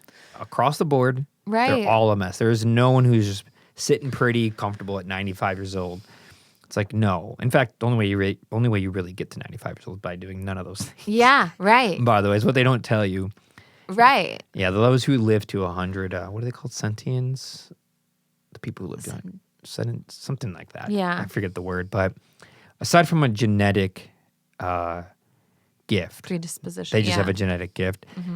They did a lot of the right things in life. Yeah. You know, Yeah. a lot of right food choices, drinking choices, adventurous choices. I think it's good to be adventurous, but you got to make sure you don't go too far to where you can be susceptible to accidents like rocks falling and this and that. Yeah. Yeah. So tattoos are kind of it's funny, a lot of people I know who get tattoos are not like the toughest people at all. Yeah. Oh no. They're like, they don't do anything extreme, but they just get like tattoos. And it's so funny to me because they're such painful things, right? Yeah. Yeah. I never got one, but it's been described. It depends for me. For you? I've fallen asleep during a tattoo. Really? But also like I have a high pain threshold, I think. Yeah. But then sometimes like it's the wrong day, it hits the wrong nerve, it's horrible. What has been the worst one in your memory as far as pain?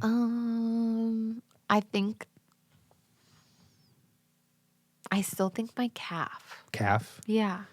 I mean, I've heard It's a weird one. everybody say different stuff. Yeah.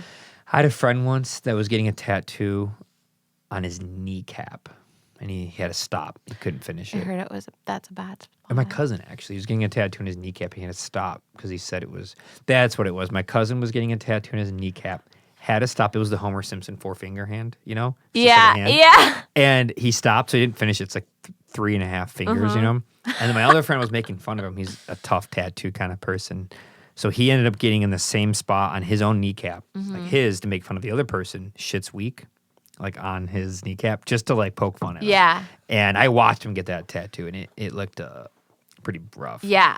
Yeah. It's rough. The kneecap. The I mean, we're kneecap, talking skin into elbow. bone. There's no muscle or fat, just skin bone. Yeah. Which has got to be awful. I don't know. I've just been I've been cut open. I've been beat. My scars. I don't want it. Yeah. I express myself in other ways, but I love it. I love tattoos. I love it on people. I love tattoo artists. Some of the coolest things I've ever seen created have been tattoos on people. Oh yeah, I love them. You know, I think they're really special. They're very special because they're a short-lived expression. Yeah. They're there for the duration of your life. Yeah. It's not a piece of canvas. Like your artwork could be in a museum in 500 years behind 3 inches of glass. You're like, yeah, I know, $500 million. There was 500,000 million bitcoins. I know, an Oh NTF, my gosh, I hope I NFT never sell for Bitcoin. Of my, it's going to happen. I'm going to have an NFT copy of it for $1 billion. Absolutely not. An original. Never. Do you have an artist name you could buy, like a saying or a slogan? I say beware art. Beware art? Yeah, so when I was in 8th grade, I got an Instagram and I named it Beware of the Clare. So at 14, you got an Instagram? 13 maybe? 13, wow. I think 13. What does it do to you to have an Instagram at 13? I don't know. Probably quivered like that. a lot. Probably, well, with the labeling stuff, I think the way capitalism operates and like the way advertisements and images work in capitalism, it's changed the way we look at images. 100%. And that is why we're so obsessed with meaning, labeling. I say coding a lot because like visual coding or audible coding, I think is a thing as well. The way we like representational, how we dress, how, my skin looks, how my face looks, makeup, whatever, that is coding to an extent. It's why when I dress, I try not to ever wear, with as much as I can, branding. Yeah. If I have something, I try not to have any emblem, label, branding because when you said coding, branding, images, I think of the show Mad Men. I was a big fan of that show. I'm not sure if you watched it. Yeah. I was, I'll go back briefly on it. I was very aware, self-aware of this stuff. I've always been in philosophy and always been into just thinking and trying to understand, unveil things. And at about 15, 16 years old, I really got sick and tired of pop culture. And this is 2005. So I got tired of pop culture. I was on MySpace. I guess I was tired of MySpace. Yeah. And advertisement and how much money everyone was making off of stuff. People who are acting, doing a hobby. Some of the highest paid things, sports and the high-end music industry and acting. They're all essentially doing hobbies. To people who just have to work every day and don't have to do that, they're doing hobbies and they're millionaires. So my sympathy for them falls tremendously. A lot. Not saying what they don't do isn't important, because it is. It's just they're overpaid, in my opinion. Anybody who does anything and they get millions is just overpaid. Yeah. And you can't say that they work really hard for it. It's like, I know people who work 100 hours a week and they make 50 grand a year. Yeah. So don't talk to me about that. Right. We're talking about like my dad here was like that kind of guy. So that's a terrible excuse. Anyway, got sick and tired of it, went off the grid. That's when I built, the DZ, my cabin. I just wanted to like hide away and make artwork. Stopped paying attention to like society for like 5 or 6 years. Then started watching the show Mad Men, which is all about advertising. Further giving me like this education on advertisement, but also was done so well on how realistic it was expressing advertisement in the 60s, but it's holds true to this day. Yeah. It's just technology's gotten involved. And it made me so disturbed and disgusted by advertising. And now I'm even more annoyed with it, but it's all over Instagram, all over my YouTube channel, all over everything I do. There's advertisements everywhere. And I don't know what to do about it. It's everything. It's how they make their money. Well, I think that's why I make art, because it's not an advertisement. It's not coded. It's, I think, subversive to that visual code that we've gotten ingrained in our little brains, I think making art that is authentic and is from an like very individual and honest perspective can be radically opposed to advertisements, and like the agenda, like capitalism's agenda, because it asks you to do something that we're not asked to do very often anymore, which is just like, critically thinking and feeling and having some kind of introspection, when you see an image or hear a song or read a piece of poetry, see a performance art piece, it like people don't understand it because like, what's the point? Like codes in advertisements, they always have a point. It's buy this. It's you're not this, so be this. It's, think about this. So you're going to have to buy that or go here for, like whatever. There's a point. There's a destination where like art, I don't think I hope it doesn't have that. I think like I like it to be more of a space that you can inhabit for a second and look around and immerse yourself in and explore and like think and maybe discover something that you didn't know. But it's not asking you to go anywhere with it. It's just asking you to be with it. And that's not something that we are really asked to do anymore. It's like accumulate. And it's always like images just like have different ways of telling you to do that. And all of these various hooks or I don't know. And it's so sad because it's like, well, why can't we just stay in one place for a second? You do have everything that you need probably. Yeah. Like, I have to tell myself, don't buy anything because Yeah. I have more than enough. I have so much clothes. Right. And so that's why I think art like it's a good way to combat that, But there's this little turning point where it turns back into corporate. Yeah. And I love it, and it's no slight against places like massive museums, the Met, the Gala, the Louvre, the Art Institute of Chicago. Amazing places, but if you strip away the fact that there's nothing around but white with artwork, it's very corporate. We're talking about billions of dollars in art. Right. That's the most corporate thing I've ever heard. Right. So it's like where you and I are, maybe a little bit further. Yes, I agree with you. But then it goes to this place where it's like, right. Are these just a bunch of rich people laundering money through artwork? Right. Is that what's happening right now? Is that what's going on? Yes. It is, right? It is. So what is that? Because it's just like, it's like the inverse. It's like the upside down of corporate finance tech world. It's like the upside down of it. It's the inverse of it. But it's still there because there's just as much money and fame and prestige and come to the Art Institute. We have this new exhibit of and bring us your money. Yeah. So we can use it to siphon it through our paintings that Right. are just inanimate objects sitting on a wall that we bestowed value upon. I don't know how I feel about it. After being amongst it so much and having these conversations, I'm like, I don't know when we get to that point and what to do about it. There's reckoning for sure. Because those are just advertisements. You look at Starry Night, it's posters sold at a Hot Rags or at Target. Gosh, yeah. Picasso, the weeping guitarist, like these end up being cultural, iconic, and that the artists themselves never saw that money. They never saw the fame from it. Right. Most didn't.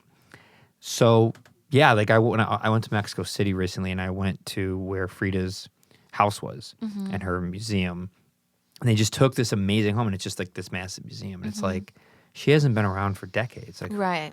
Who reaps the benefits from what she did? And her art's been turned into like this pop culture phenomenon. Kurt Cobain, Nirvana is another great example. That man who hated all of it, killed himself probably because of it, or at least is part of the reason why. We'll never know.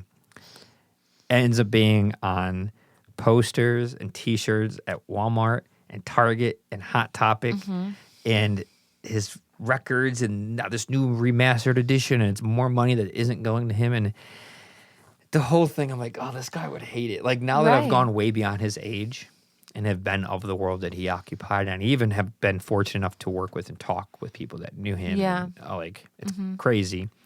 You're like, oh, yeah, this person, he didn't want any of that. No. He hated it. He played, The guitars he played weren't nice. He played them because they were cheap and crappy. Fender Yeah. Mustangs. He didn't buy nice guitars. Right. He didn't have nice clothes. He just became a millionaire overnight because Right. Smells Like Teen Spirit. Right. And he just wanted to do the craft, make the art. That's what people resonate with. But then he's turned into like this cultural entity of just like the smiley face, yellow, cross-eyed shirt. Yeah. It's everywhere. It's all over the place. Stickers and T-shirts. Yeah, you go to like these corny stores, these Targets and Walmarts, and there's like Nirvana stuff. Yeah. I'm like, this Yeah. is so not grunge and Right. like counterculture and new wave. It's not any of that. It's not. No. It's so funny. Yeah. And I don't know what to do like about it, because eventually art can go into that corporate world. It could be sold and Right. made profit from. Right. It happens often. Very, very, very, very often. Yeah.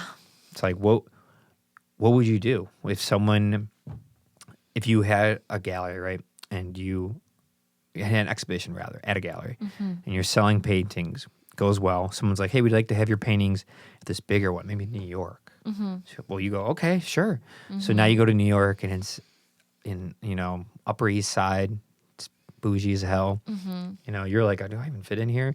And somehow your paintings are selling for like $50,000. And you're like, what the heck? People are buying them because Right. it looks good in their foyer. And I like the way this penis looks Yeah. above my shoes in my foyer.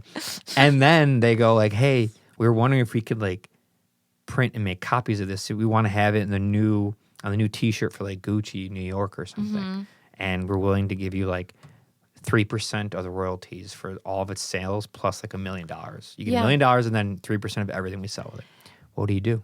Well, that's so interesting because Because that stuff happens. It It does. literally happens to people every day. Right. And did you see the movie Air?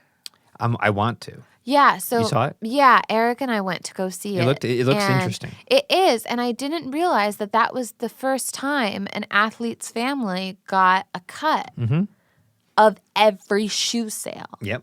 Every shoe Well, sale. there's a reason why Michael Jordan's a billionaire. Well, right. No, and I didn't realize that was the first time though. And I think I don't know enough about it, and I haven't spoken. I don't think about it enough, to answer this question perfectly. But I think if there's a way, maybe not for it to be funneling to me, but to be funneling to specific causes, Right. So a good middle ground could be maybe out of that 3% you go, I'll take 1%, and then the 2% I'll start a foundation. Right, for exactly. artists who need. See, right. That's what makes people like you and I much different. But is the foundation you could do thing- something with it. Right. And so back to I was a humanitarian studies major. I wrote my thesis basically about I was really interested in recovery post-conflict in developing countries, specifically sub-Saharan Africa. And I wrote my thesis about what happened in Sierra Leone. And I basically kind of compared international plane recovery efforts, justice efforts, reconciliation efforts, peace efforts with on-the-ground ones.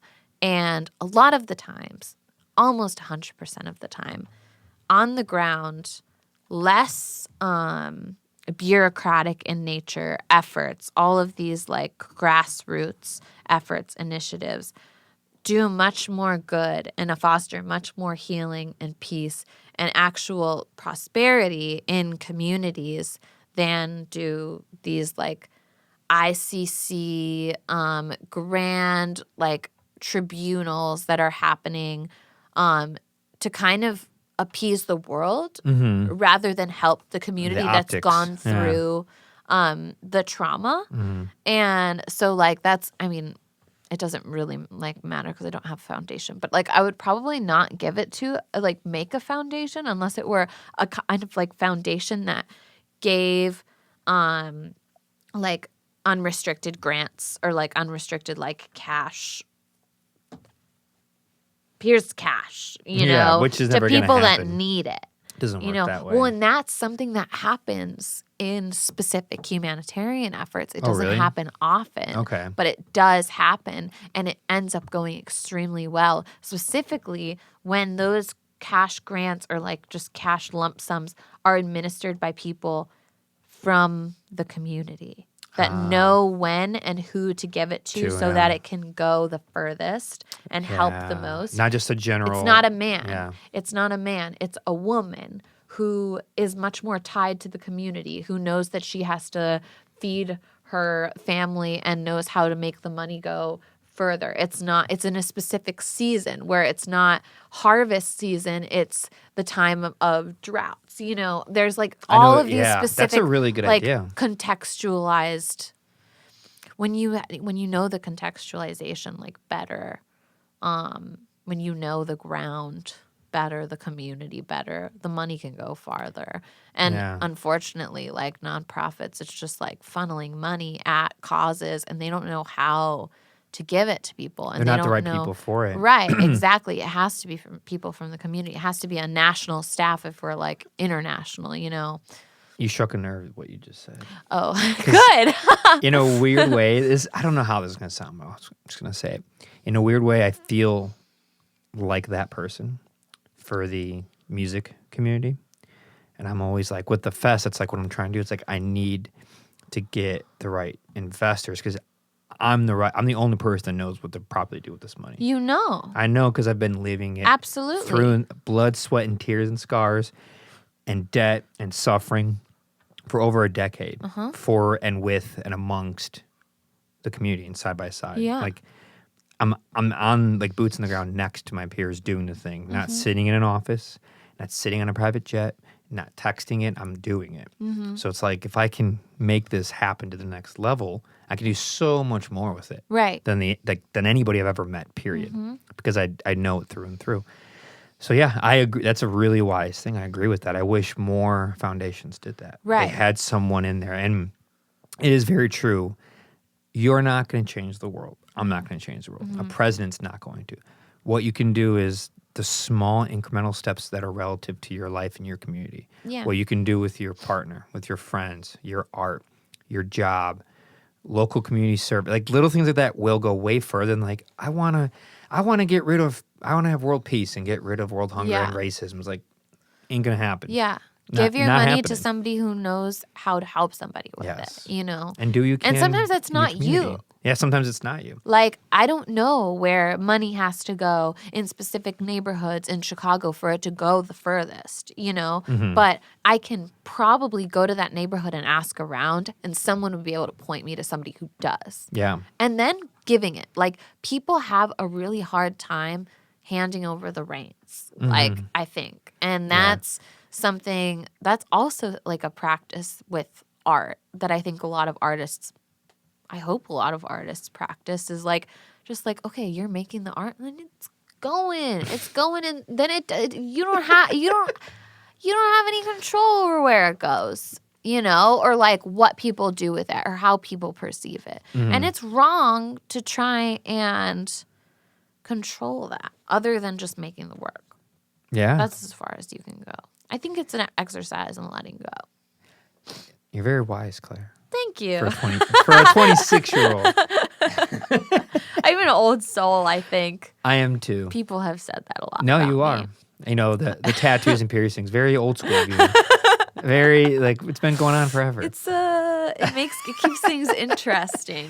And you have a nice glow. Oh. Like, I could tell how authentic Thank you. How authentic your intentions are. Thank you. Yeah. Yeah. I try for that. I could sense it. I want to be an authentic person. I could feel that. Yeah. Yeah. Back at you. Oh, thanks. Yeah. Yeah. I try. I mean, I don't know any other way to live. It is quite difficult for me to not just be me. Yeah. And be myself, you know, and try to bring that out of others and illuminate that. And it's sad when people aren't living like that. It feels like a weird prison to put yourself in, you know? I know how that feels. Yeah. Yeah. Yeah. Seems like you found a formula, you know? Or lack of formula. A lack of. Yeah. Are you more of a controlled chaos type of person? Oh, man. I am a control freak, like in a lot of the aspects of my life. But then also, yes, controlled chaos, like organized mess, you know, that kind of thing. Yeah. But I am definitely a control freak, and so I'm like very particular about some stuff, and then other stuff. There's no rhyme or reason to it, but yeah. Isn't that weird? We're all like that. I'm like that too. Yeah. Friends be like, "Why are you being like that?" And I'm like, instead of admitting like, "Yeah," I always deflect like, "Well, you do this, and I think that's weird." Yeah. So why, which is true, but it's like, yeah, everyone's got their weird quirks. Oh yeah. And, like, fine. someone might be a total like clean freak, germ freak, but then they'll like, eat like food in their bed. Yeah. You're like, there's crumbs on the bed now. Yeah. I thought you were. It's like, like it's fine. you'll do whatever it is. The mental gymnastics. Yeah, or they'll like wear the same clothes 2 days in a row, but they're like germ freaks. I'm like, I don't understand it. Like little things. Yeah, I've had a lot of roommates. Yeah. I think in my whole lifetime, if you count my family and friends, I'm at about like 22 different roommates. Sure. It's ridiculous. Yeah. And I don't know. It's given me a unique education on the human species. Yeah. I know people so well now. I certainly know what all the different sounds of sex what we can make with all the different all the different rhythms and patterns. There's a lot of polyrhythms. There's a lot of monorhythms. There's a lot of complicated things going on there. It's wild. Yeah. Wild world out there. It is a wild world. Roommates. You've had a lot of roommates? Yes, I've had a lot of roommates. So you know what I'm talking about. I've moved since I graduated from college, I think I've moved 14 times. What the heck? Like a lot of times. Why because I'm a psycho. That was 3 years ago? 4 years ago? 2018, 5 years ago. 5 years ago. In 5 years, that's almost So I 3 a moved year. from What? New Do you ever York. hear of a 1 year lease? Wait, where are No. you from originally? Brookfield. Oh, the zoo. Yeah. You were born in the zoo. I was. I thought I saw you when I was a kid. Yeah. They let me out. They let you out? 6 years ago. Or did Arambe get you out? He helped you escape. Yes. I don't know a lot about pop culture because I live under a rock.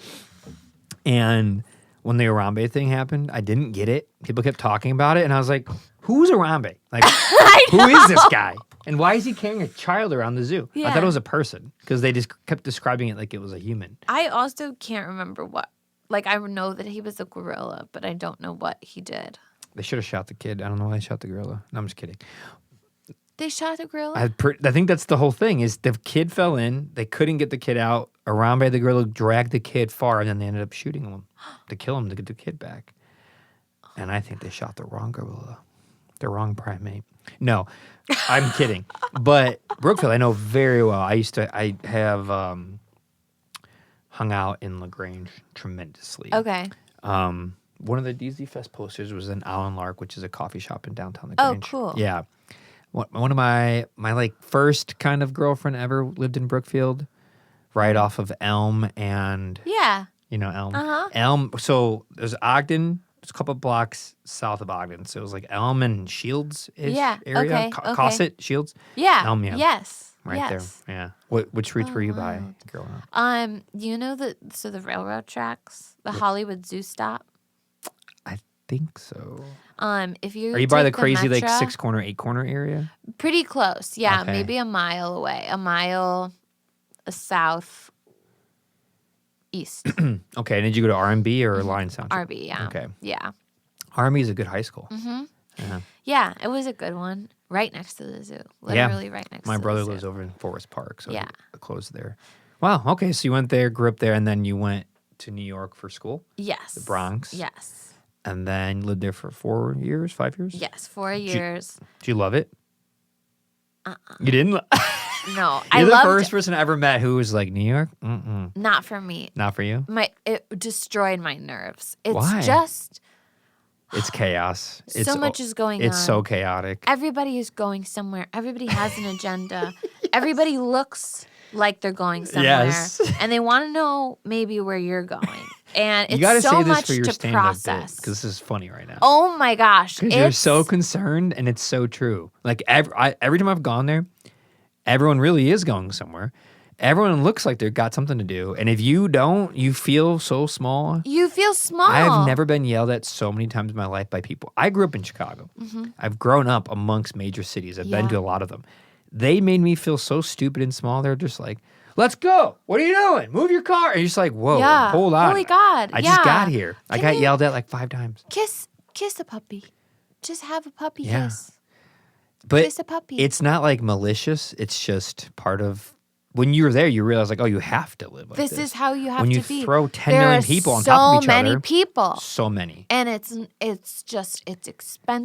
It's so expensive. And, it did like crack me in a certain way that like I'm grateful for because I never sang on the street before I lived in New York. Yeah. But I sing on the street. You sing now. Unabashedly.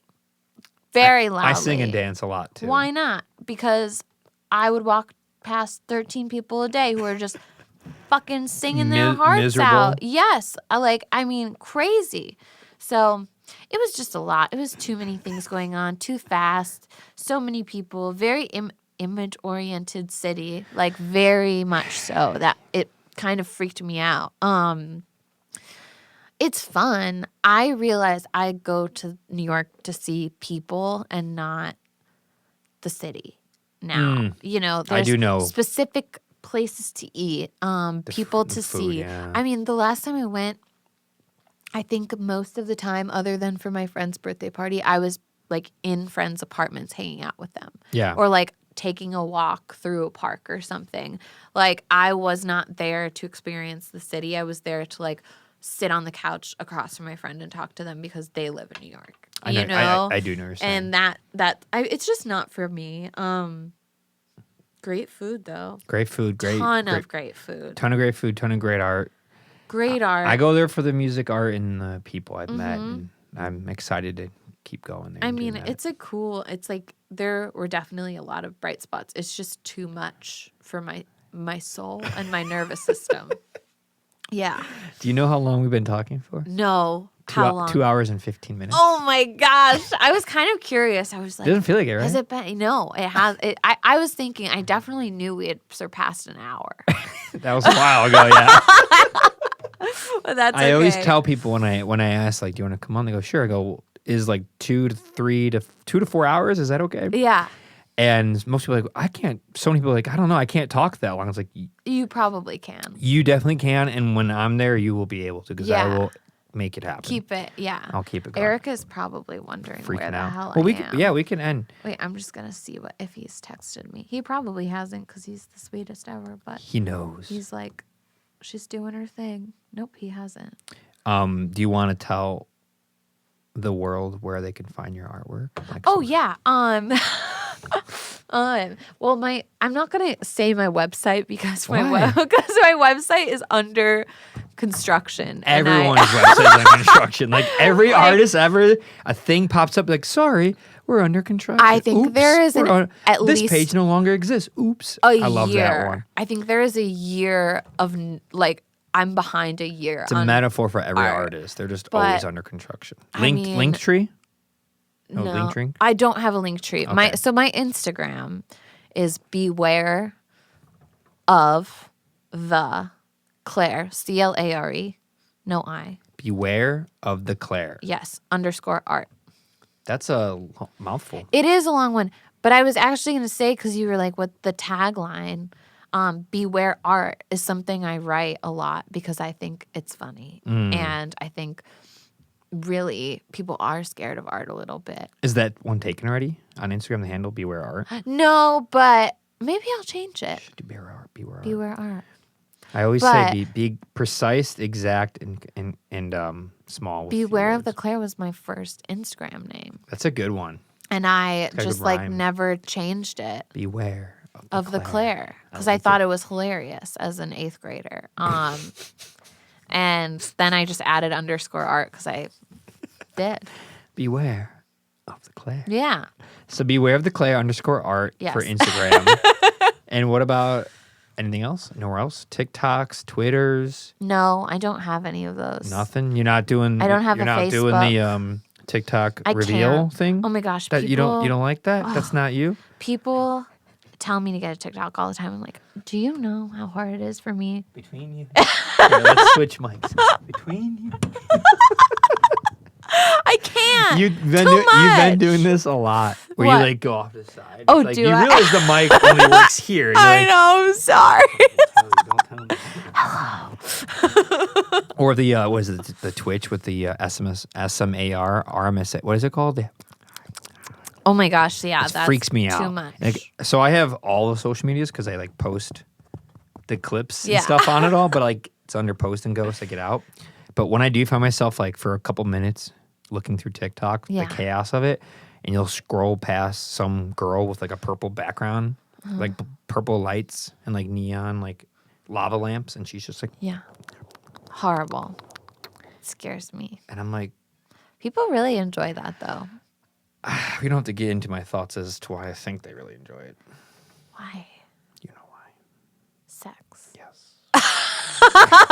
Come on, it's so obvious. So let's get a really good-looking 22-year-old girl who has her cleavage out, and she's Yes. Oh, touching yeah. and caressing and going. It's like it is like I'm like, yeah, okay, it is pretty obvious. Next, like, come on, it's not, It doesn't freaks take me a out. genius to figure that one out. I don't like it. So when people like, I really like ASMR. I was like, I think you like Having sex. the sounds of intimate sex in your ear while you're not doing it. Yes. Because that's kind of what I'm thinking of. I think that's what we're all thinking of. Right? Yes. You're Yes. Yes. Right? Yes. Come on. Yeah. And the thing is, that's fine. Do your thing. Do your own thing. Right. We'll just call a spade, though. Yeah. Like, I don't care. I'm not Yeah. saying don't do it. Do whatever you want. But that's what it is. Yeah. Don't disguise it. Let your freak flag fly. Let it fly. Why do I feel like as long as we got like some water, coffee, and another bathroom break, we could just like we could go for a couple more hours. Oh, I could probably. We'll have to do this again. I know. sometime. Yeah, I'm down. Maybe the next time we'll do it. I in work your in studio. 2 hours, so I couldn't even do it. Yeah, and I got to take my dog to the park before work. We'll get you out of here. She deserves it. Beware of Clare art. Beware of the Clare. Beware of art. the Clare art. If that's not there, it's because I've changed it to Beware art. That's all. Your artwork is amazing. Thank you. I'm really grateful I got to know you and meet you today. Me too. And you just keep making it. I love it. I loved it will. when you first reached out. I was like, yeah, this is cool stuff. I'd love to see some of it in real person. Yeah. Come to the studio I'd love to. anytime. Yeah. And you Anytime. can please bring Sarah. I will. Too. I'll bring Sarah. I'll bring a party. I'll bring like 35 people. Honestly, fine, because it's in a big industrial Let's do it. building We're spot. having a party. So, Let's go. Yeah. That's what I did for my solo show last year. So Let's do there a you solo. go. You need music for your show? I I know a guy. want to do some kind of like weird noise music at a show at some point. Got So you. let's Especially do if you need a dope sound. it. I'm gonna system. We've got things cooking. Cooking. DZX Beware Art. Beware of the DZ art. Beware of the DZ Records Art. We'll work on it. It was workshopping. Beautiful. Thank you, Claire, for coming in. And thank you for your honesty, making your art, and pursuing that craft, and being a good example of what an artist and a human being can be. Thank you. Thank you for doing this. You're welcome. Take care. Okay. Ciao. Bye.